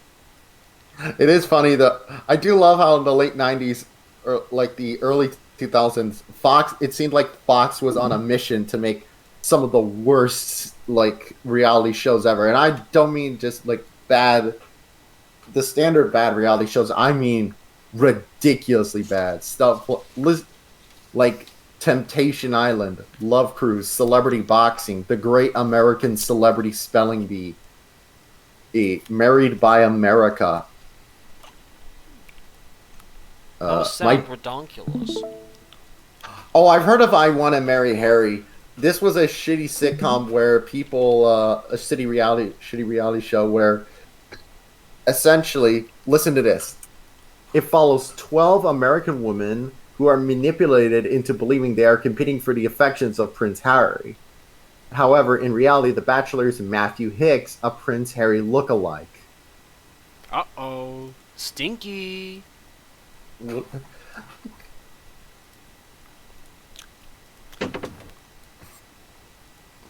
What?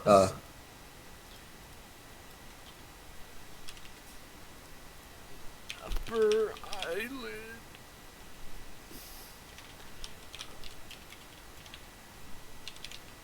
Eyelid upper.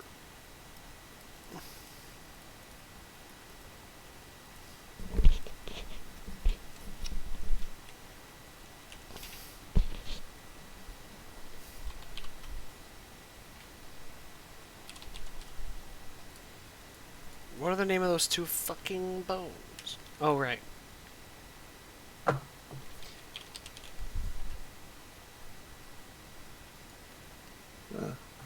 I still maintain, though, like, as far as reality shows go, the mid to late 2000s was kind of the golden age of the shitty reality show. That's because, essentially, there was a writer strike in Hollywood that happened, and essentially, all the biggest name, like, drama and comedy shows were without their best writers, so, as a result, networks turned to shitty reality shows to sort of pick up the slack.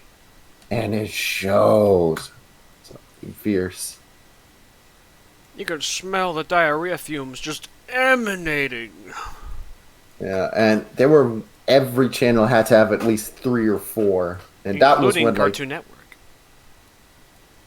Yeah, and even on places you wouldn't expect. Like the reality show boom was already sort of reality shows were already kind of already had a hatred at the time, but it was during this period that people were just flat out despising them. Like fed up completely? Yeah. Why wouldn't you? I want to watch my silly cartoons. The only one that people even liked remotely was like iCarly. No, I'm not talking about like shows starring humanoids. I'm talking about like I'm talking about like stuff like reality shows like Jersey Shore, My Super Sweet that 16. garbage. Yeah. The only one. Okay, so the only one of that kind that people really liked was like would probably be like Always Sunny or something, right? No, that's a sitcom still. Oh shit! Fuck. Reality shows are as follows. I know. I'm getting things mixed up because I'm busy with this. That's fair. But I know what a reality show and a sitcom is. I know the difference. Reality shows are supposed to are fake, but they're playing it off as if it's real, right? Yeah. It's not. It's like there aren't like. Yeah, exactly. And it's not like they're all terrible, but there is. They have a formula, and they have certain tropes that makes them insufferable. Yeah, I can definitely see what you. I definitely know what you're coming from, though.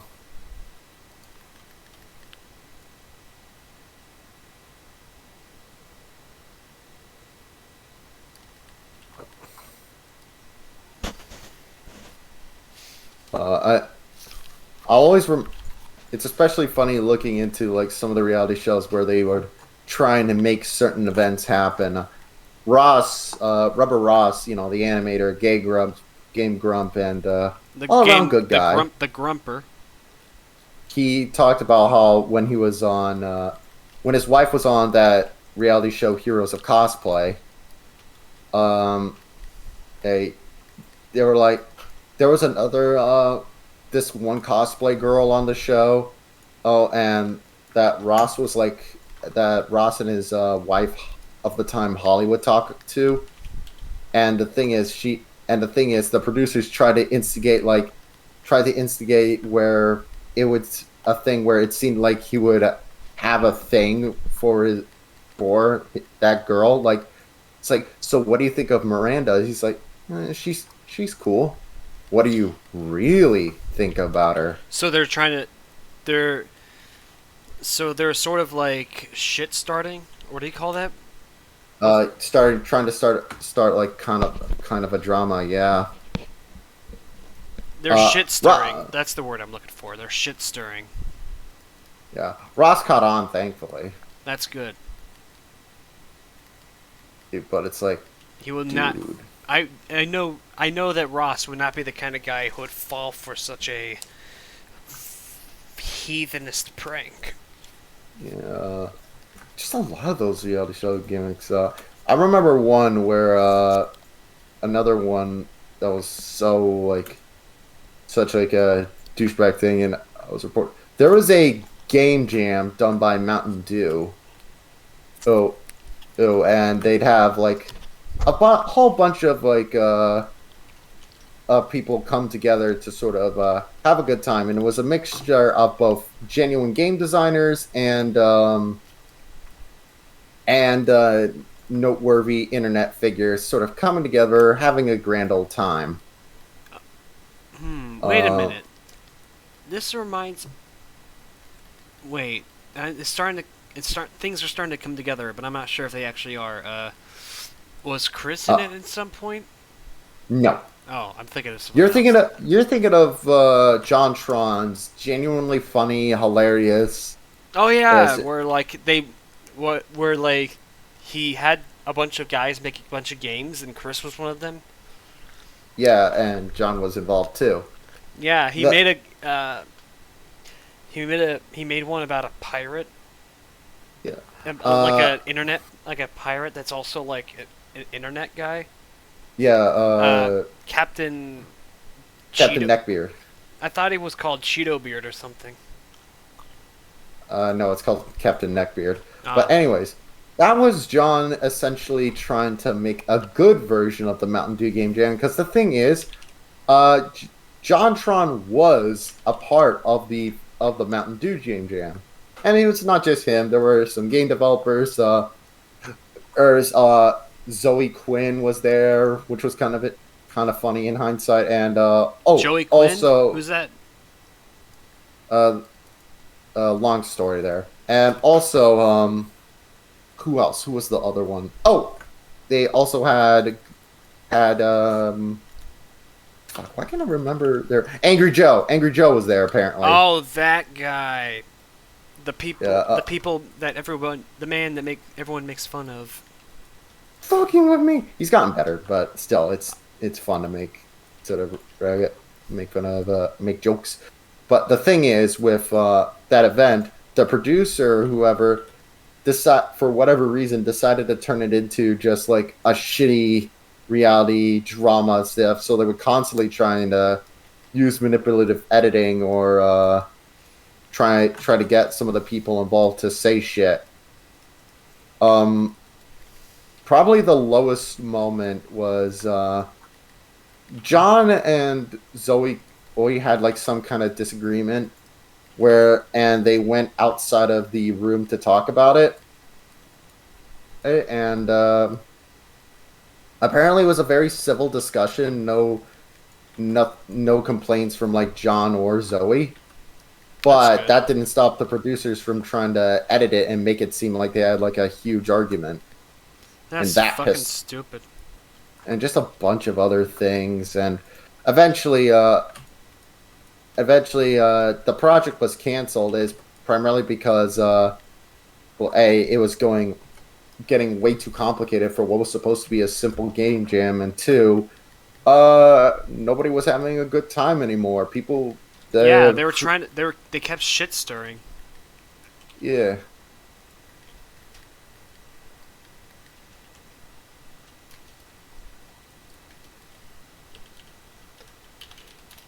From shape.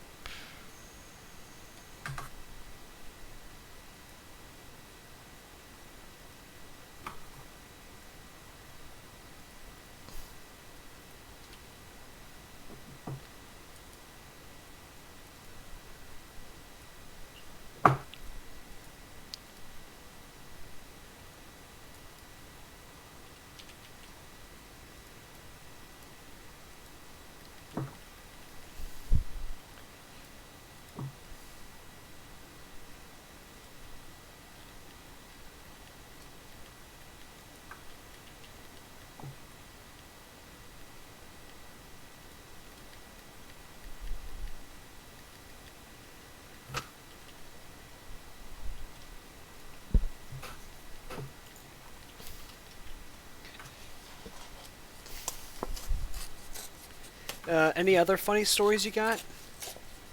Not at the moment. I was just finishing up. Okay.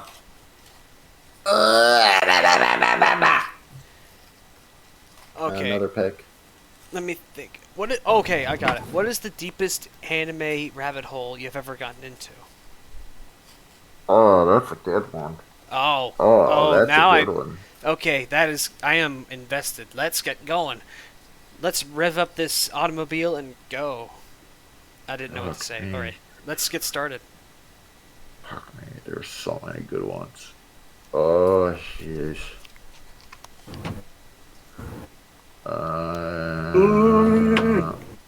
How about one of the weirdest fads I've ever seen in anime production? All right, I'm interested. Go on. Okay. In the late 70s and, well, even into the early 80s in Japan, there was this weird trend going on in anime where they would make adaptations of anime adaptations of, well, how do I put, of Western literature. And when I say like Western literature, I don't mean just like the big name, and like big names. You know, they weren't just doing your well-known stuff like Pinocchio, Cinderella, etc. I mean obscure shit too. Like what? So, for instance, you got the Yearling, which, in case you don't know, the Yearling is Old Yeller with a deer. Sure. Let me guess. It dies at the end. Yes. Oh. There's also Marco, which is based on Marco, aka 3000 Leagues in Search of Mother, which is based on a book that barely anybody knows about. Oh, at least here in America. Like it has a big fan base. It has a fan base in Italy, but it's legendary in Japan. And thanks to that adaptation.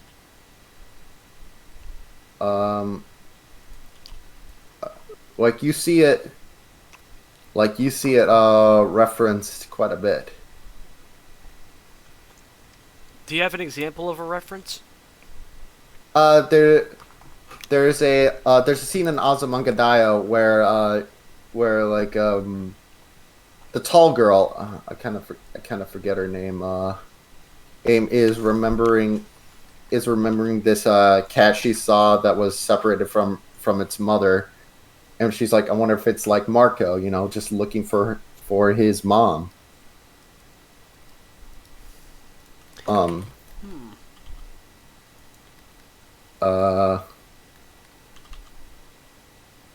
So it was a soup, and like I think a lot. I don't know the exact source of why it happened, but I'm willing to believe that one of the big things is there was a TV block back in the day called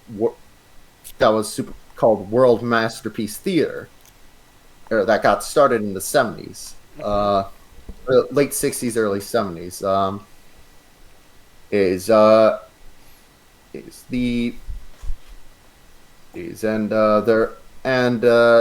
There were some. it started off small. Like there was Anderson Stories, which was adapting Hans Christian Andersen tales. There was, and also this World Masterpiece Theater, or rather, what came there, which was then known as Calpis Comic Theater because it was sponsored by Calpis, which is a Japanese soft drink. Calpis? Calpis. It's or Calpico. So like it literally translates to cow piss as in cow urine? CAL. Oh, I thought but it's still pronounced piss as in urine? Yeah. Oh. Yeah. Is it it looks yellow? like this. Is it actually yellow? No, it's white. Oh. It's coming. It's basically it's kind of this yogurty drink. It's actually quite nice. Anyways. And actually you probably know one of the stories that was one of these World Masterpiece Theater adaptations in Battery. Cause they had an adaptation of the Moomins. And yes. Which one? Let me guess. It's the terrible one with the guns. Yep, because this was 1969, so it's 60s. I knew it. They also aired Shin Moomin, aka the one that's more accurate. Yeah, it's more. It's still a Far Cry, but it's more faithful for sure. Yeah. But the big one from that time period was one called Heidi, Girl of the Alps, which was a stupidly popular anime. Like, what is it? What is it? What is it exactly? Could you show an image of it? Well, it's an sure. And it's also an early show that Hayao Miyazaki worked on because he worked at Nippon Animation. Oh, I can tell. It looks very Miyazaki for sure.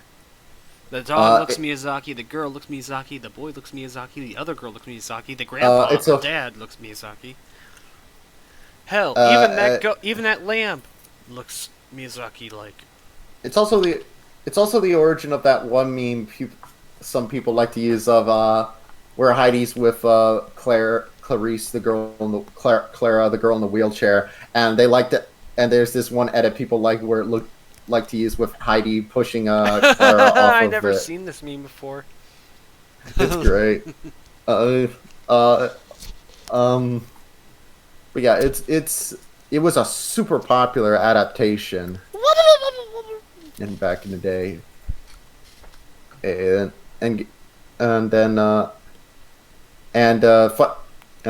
it was directed by Sao Takahata, who would become a big name director for Ghibli, doing Grave of the Fireflies and the like. Huh. And Miyazaki has nothing but praise for that show. And you look at the list. There's still plenty in here. Yeah. He loves this show, but then then he just takes a big, massive, smelly dump on all the others because he's Miyazaki. Yeah. You look through this list. It's just a lot of adaptations for World Masterpiece Theater. There are a lot of this. You got Anne of Green Gables, which is another one that Isao Takahata and Miyazaki worked on. You got the Adventures of Tom Sawyer anime. There was a Little Women anime. Little Women. And just a lot of them. But the funny thing is, as it gets into sort of the 80s, you start to notice that A, it gets more obscure, and B, as far as like big scale, it's not as important to they weren't as big in Japan. And then some of these are big name anime. One of them notably was like one anime was Trap Family Story, which is of course based on the book / real life tale, which of course is based on the same origin of the Trap family, the people that Sound of Music is based on. Yeah. Hilariously, yeah, this one. And yeah.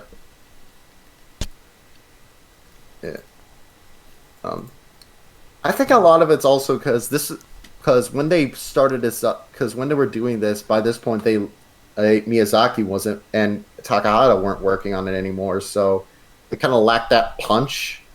I mean, he's still got the look, kind of, but And plus, I think by the 80s, someone, when I was looking into this, someone was talking about how like they were adapting a lot of these for easy export to other countries too, but they decided that like a lot of it was better to either do their own original thing or adapt popular comics. Because think about it, in the 80s, by that time you were getting Gundam, you were getting Dragon Ball, you were getting Dr. Slump. And Toei were about to unleash the Toei formula, where they'd adapt already running comics and make them like big weekly continuous series, which took over. And so you do sometimes see anime adaptations of live action. You still see adaptations of like Western literature every so often. For example, did you know there's a Magic Treehouse anime? what? I didn't know. What's that? Yeah, the Magic Treehouse. You know those books about the Yeah, kids. I know the Magic Treehouse, but what's the anime? Yeah, it's just a movie based on the Magic Treehouse. They're even riding on a pterodactyl, and there's Sephiroth in the background. Don't ask me why there's Sephiroth. I just find this funny that this exists. I didn't even know the Magic Treehouse had like a big enough following in Japan to warrant an anime. I guess it just has an international appeal. Yeah. Did it even get an American release? I don't know. Like that'd be kind of odd if like, because Magic Treehouse is based on an American book series. You'd think there's no American release at all. That is surreal. It's kind of shocking. It really is.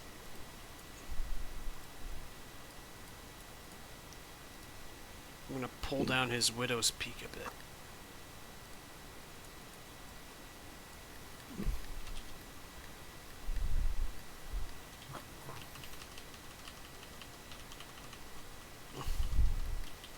Okay, other anime rabbit holes. Keep it coming, baby.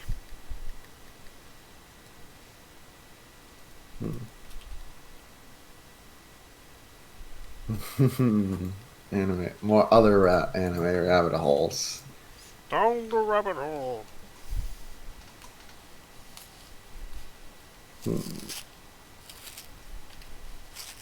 Have you ever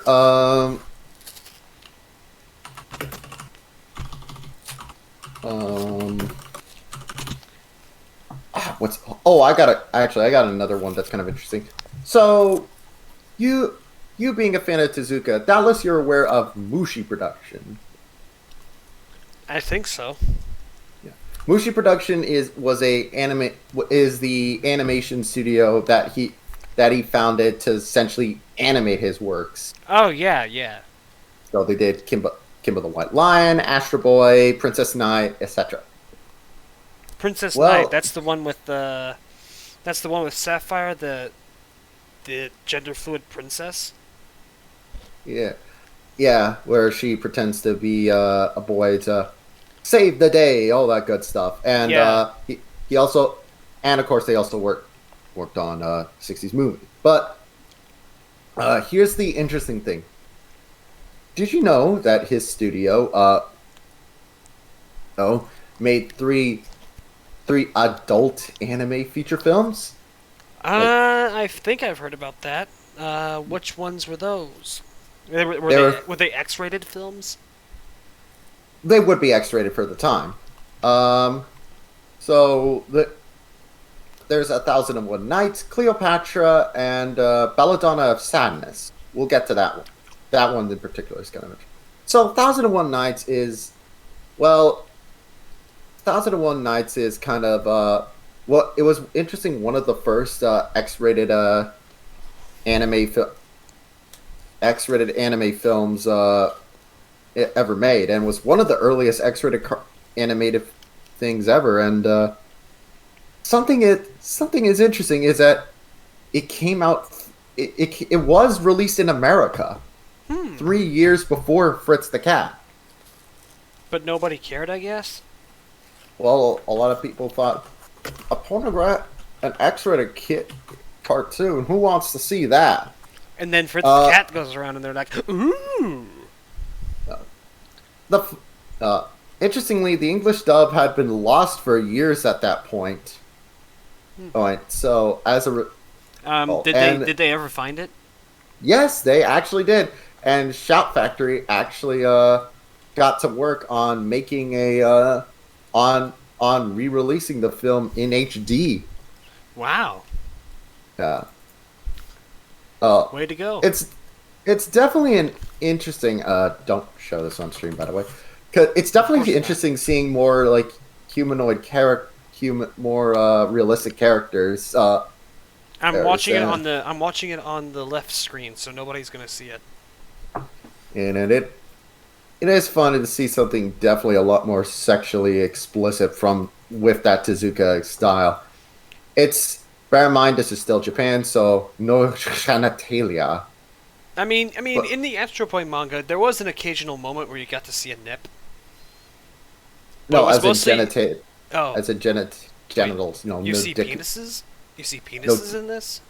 No. I remember seeing a penis at least once in the manga. I think it depends on how detailed it is. It was weird.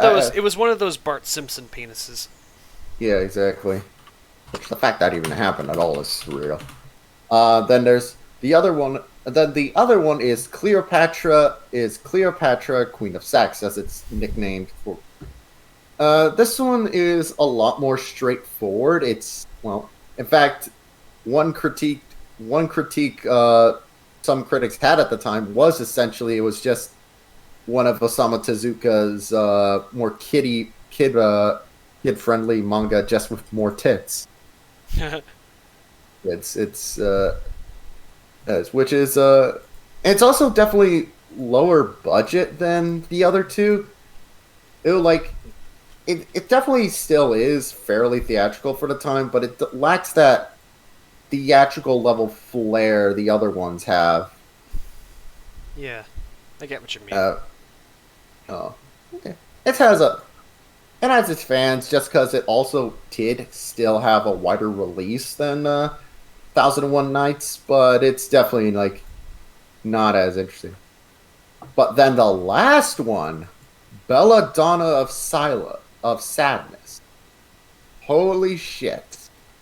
Holy shit. Oh, you know how I mentioned that the first two were just kind of standard, had Tezuka's flair, and also felt still feeling very traditional. Mm-hmm. Belladonna of Sadness is a straight up art house movie. Oh, it is. I think I've seen some images of it. Does it have a lineless style or something? Semi-linelit. It's hard to describe, and it's also way more fucked up in imagery, tone, just how insane it is.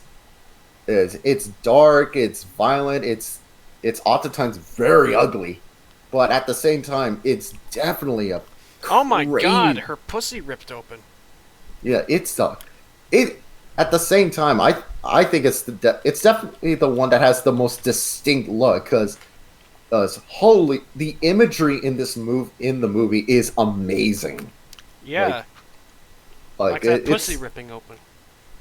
Oh, not just that, but you got a lot of things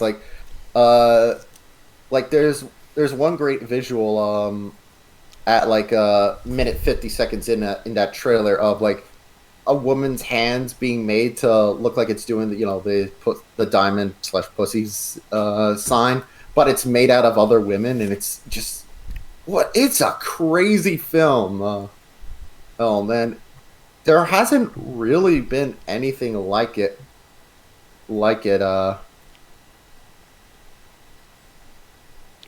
It looks crazy too, and there's a black bass. Too bad the children at home can't see this. No, it's probably a good thing I can't. Yeah. The interesting thing about this one is that out of all three, this is the one that, like, just cause it's so different and just so crazy, this is the one that, at least in the West and other places, it tends to get like the most love in terms of publicity. Because Belladonna's out of all three, because Belladonna's Sadness actually got a 4K restoration. Oh, jeez. Which that's actually pretty cool, and it's just, yeah, it's definitely very art house in both like the best and worst way possible, but it's but unlike a lot of other art house films where it's just nothing but noise and seizure-inducing lights for an hour, I think this one's genuinely fascinating. Hey. Yeah, I like that woman's pussy being ripped open. Holy shit, the fact that we're able to get away with that at all is kind of they don't impressive. show the vagina, they just show her pelvis being ripped in two. That's pretty crazy. And again, this was done by Mushi Production. Maybe that's just a visual representation of anal sex without lube. I don't know. This was made while Tezuka was still alive, and in fact, alive too. So it's like that's probably the most goriest thing that a Tezuka thing has ever had. Yeah. In fact, not too long after that movie, Tezuka, Mushi Production actually went into a temporary hiatus. I can see why. That thing was probably expensive. Yeah. They came back though, and I mean, of course. And so it's all good. It's all cool. Is Mushi Production still around, by the way? Seems it's hard to say. Hold on, let me check their website, see if it's up. Yeah, they're still around. Sweet. What are they doing now? Seems like they mostly like still work on like re-releases of their old stuff, but they still do some new productions too. Like what? Most stuff that hasn't gotten an American release because I went on what Wikipedia. It all leads to a Japanese website. Oh well, they're still going. That's what matters. I like how there's lots of Japan exclusive stuff in Japan that's like absolutely lost media in the States. You have to go on a Japanese website to find it. Yeah, that happens, especially with like English dubs of like some of these stuff. Like the fact that Shop Factory found the English dub for 1001 Arabian Nights, 1001 Nights is pretty impressive. Yeah. I finished this earlier, but might as well show you. Okay. It's the third pick I'm gonna be working on later tonight. All right. Oh my. I'm probably gonna fix up his. I might try to fix up his hand a little, but yeah, I think it's looking nice. Is he? Wait, is she tall or is he just short? He's short. Oh. He's a short boy. Short people got no reason to live. Yeah.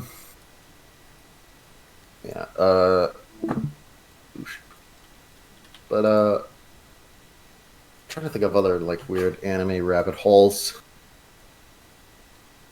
Cause that does happen to me. Like usually, what happens is I find like a creator or a producer to like I didn't know about that I suddenly want to learn more about.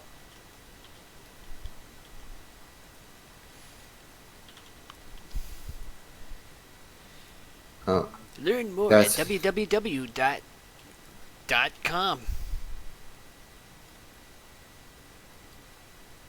See what's it? Oh, here's another interesting facto you might not have known. Battery about Mushi Production. They actually did a number of work on some on us on like this one a certain American production company, What would that be? Rankin Bass. Oh!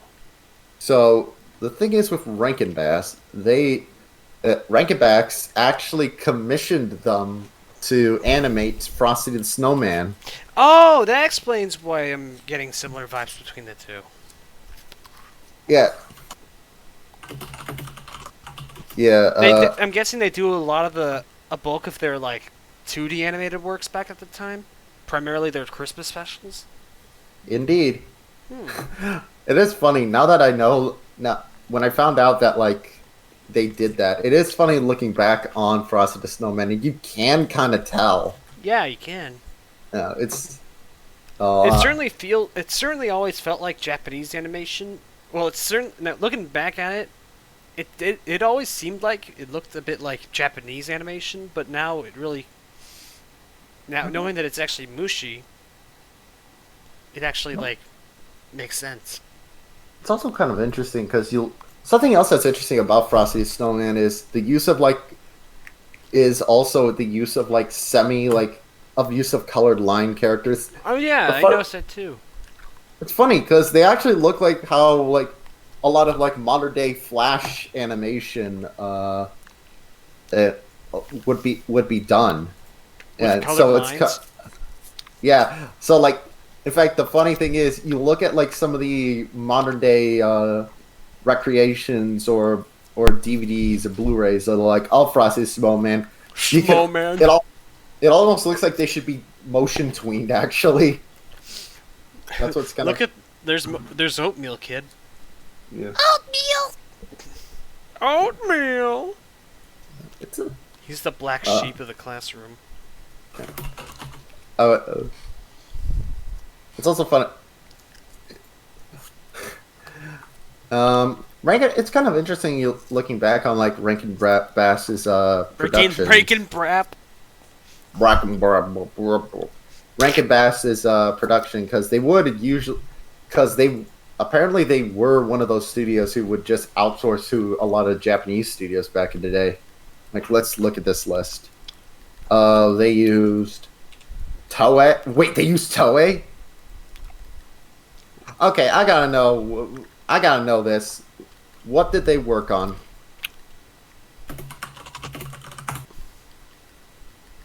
What did they work on? I want to know. Oh, that's Oh, they worked on the King Kong cartoon. That makes sense. I watched that. The King Kong cartoon is very like janky animation for the time. They also worked on TCG, who are the animation studio behind Gigantor, which again, Cricket on the Hearth is like I never hated that one.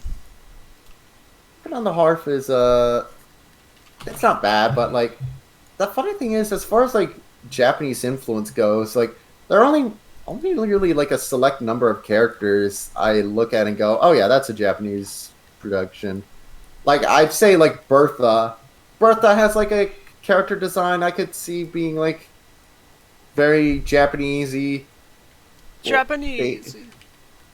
And like some of the side characters too, but it's like it's a bit not as much as some of the other ones. Yeah. I mean, if you push them hard enough, they can like, I mean, not push. That sounds like slavery. If they can be like motivated hard enough to like do different styles, you know. Yeah, they also did. Let's see.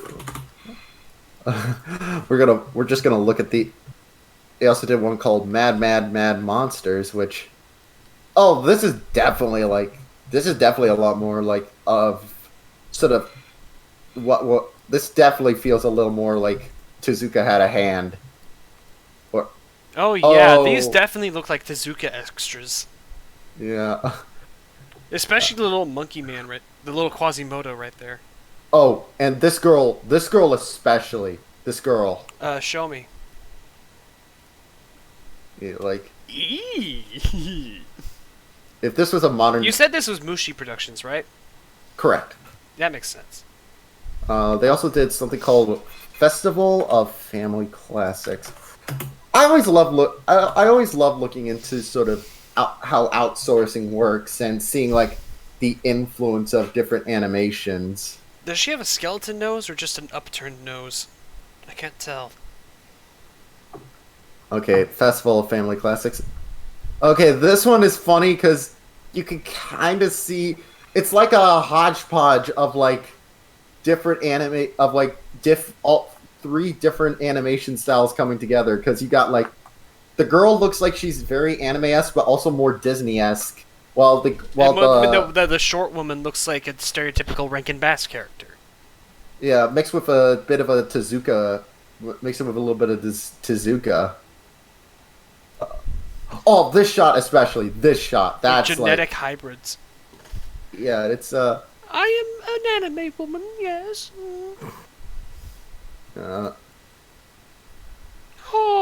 I like how her upper eyelids are like triangles. Apparently in this Festival Family Classics, they did an adaptation of 20,000 Leagues Under the Sea. Let's have a look. What do the characters look like?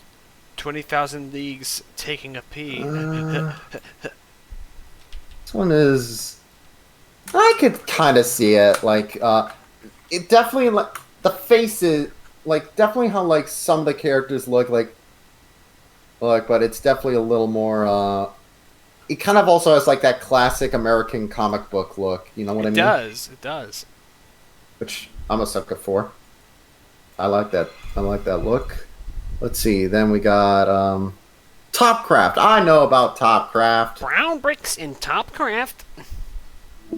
Topcraft were one of Rankin Bass's big ones, and they worked on a number of shows, and probably the one that they're best known for is The Hobbit. Oh yeah. And the funny thing is with The Hobbit is that one is The Hobbit, and like Topcraft's Rankin Bass co-productions were definitely the most anime-y of like Rankin Bass's productions. Yeah. It actually got. Wait! That reminds me. This studio would later on become Studio Ghibli, right? Yeah, a lot of the animators went on to form Studio Ghibli. And I'm reminded of The Last Unicorn for some reason. They also worked, and it's funny you mentioned that because Topcraft and Rankin Bass worked on The Last Unicorn. Which, again, you can tell it has that little bit of a Japanese influence. They also worked on Return of the King.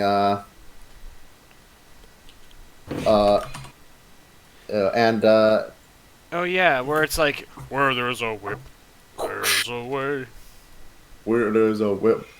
Funny thing is, if you actually watch that movie, like, yeah, that scene's hilarious, but it's actually pretty decent fun. I have a soft spot. I have a massive soft spot for the on your skull. For like the animated Lord of the Rings movies. And the funny thing is, in that one, that's when like you got the anime.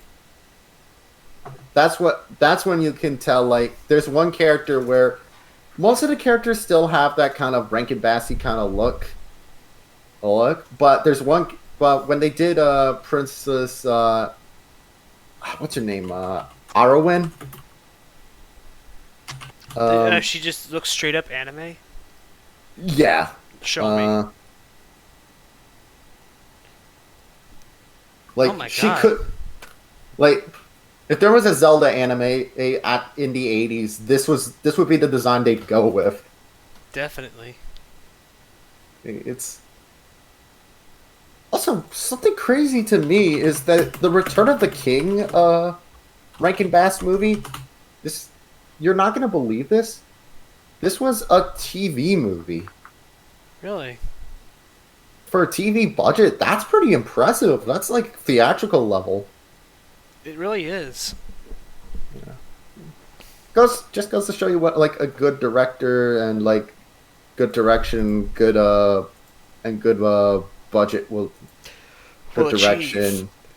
Although I will say it unfortunately there's a problem with some releases of the Rankin Bass Return of the King, where they go with like. Wait, is the Return of the King the only Lord of the Rings thing they adapted? No, so how it works is this: Rankin Bass adapted The Hobbit, Okay. which is probably the most famous of the two, and is still considered the best version of that story.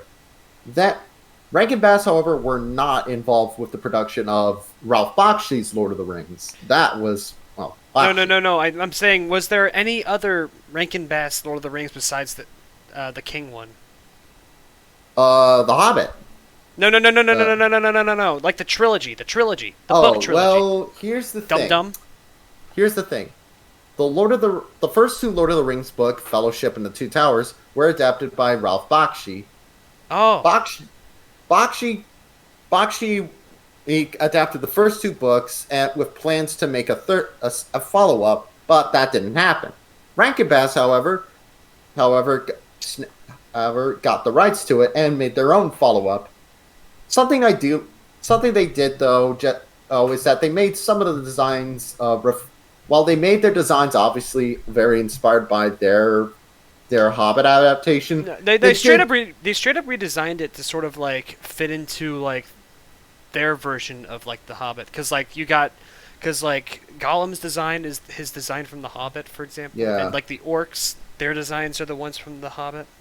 Yeah, they did tweak them slightly so that they'd fit in, so that you could watch go from the Hobbit to the Bakshi film to their film. Yeah, but at the same time, there's also the aesthetic whiplash with the orcs.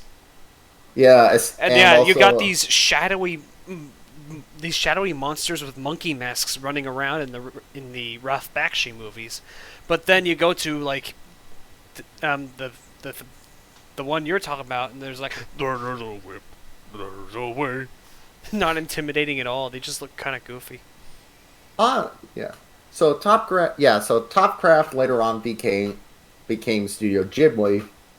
When Hayao Miyazaki became the big boy in charge. Became the big dog. Yeah. It is so funny to look back on and just think that and just see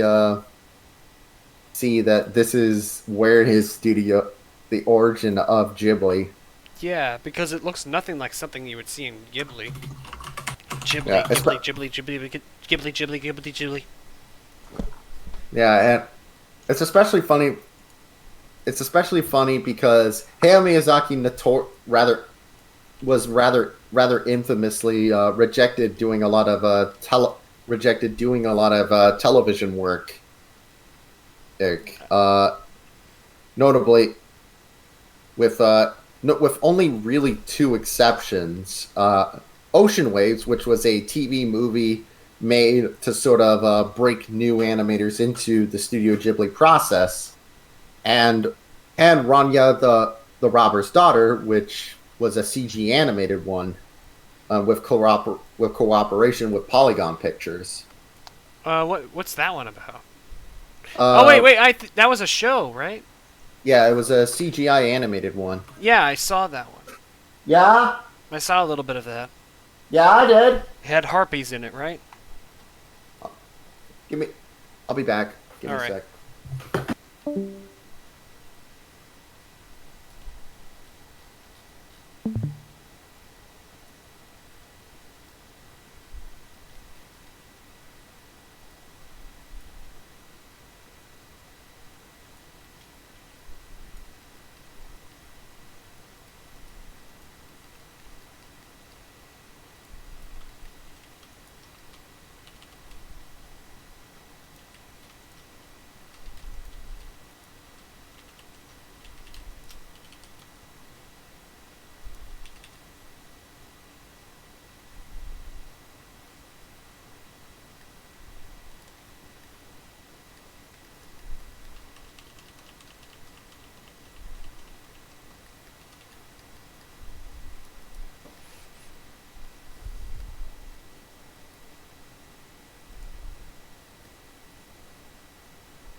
Gotta lower down that widow's peak real quick.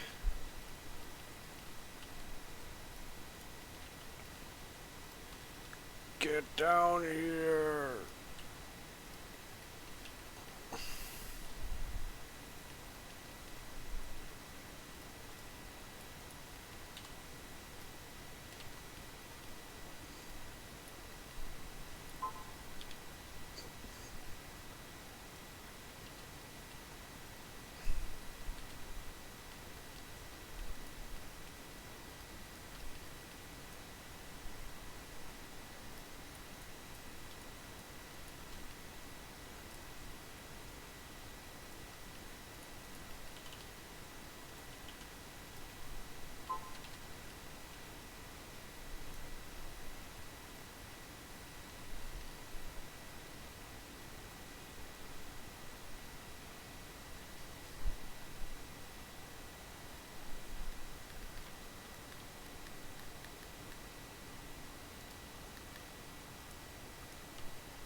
The fuck?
Okay, yeah. Making his widow's peak a bit bigger makes him look a lot better.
Okay, that's about as big as the Widow's Peak will get.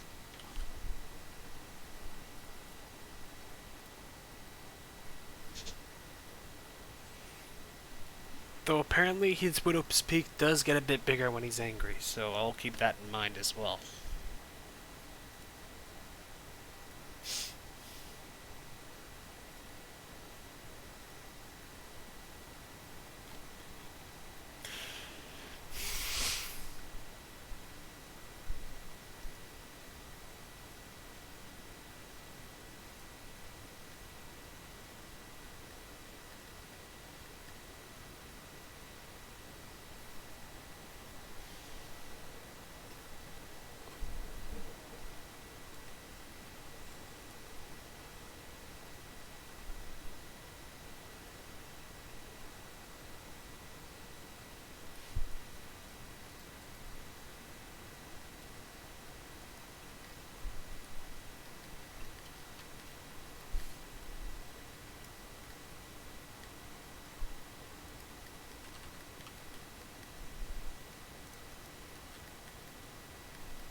Sorry, I'm starting to get a bit tired.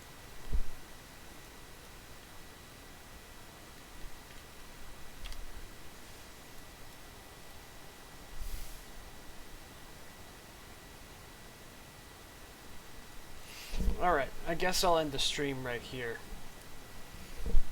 This is probably the shorter of these streams, but I think I'm going to end it here. I hope you guys all enjoyed watching, the very few of you that were here to watch at least. I'll continue to be working on this guy off screen today, and I'll keep you all posted on Twitter. I'll see you all next time. Goodbye.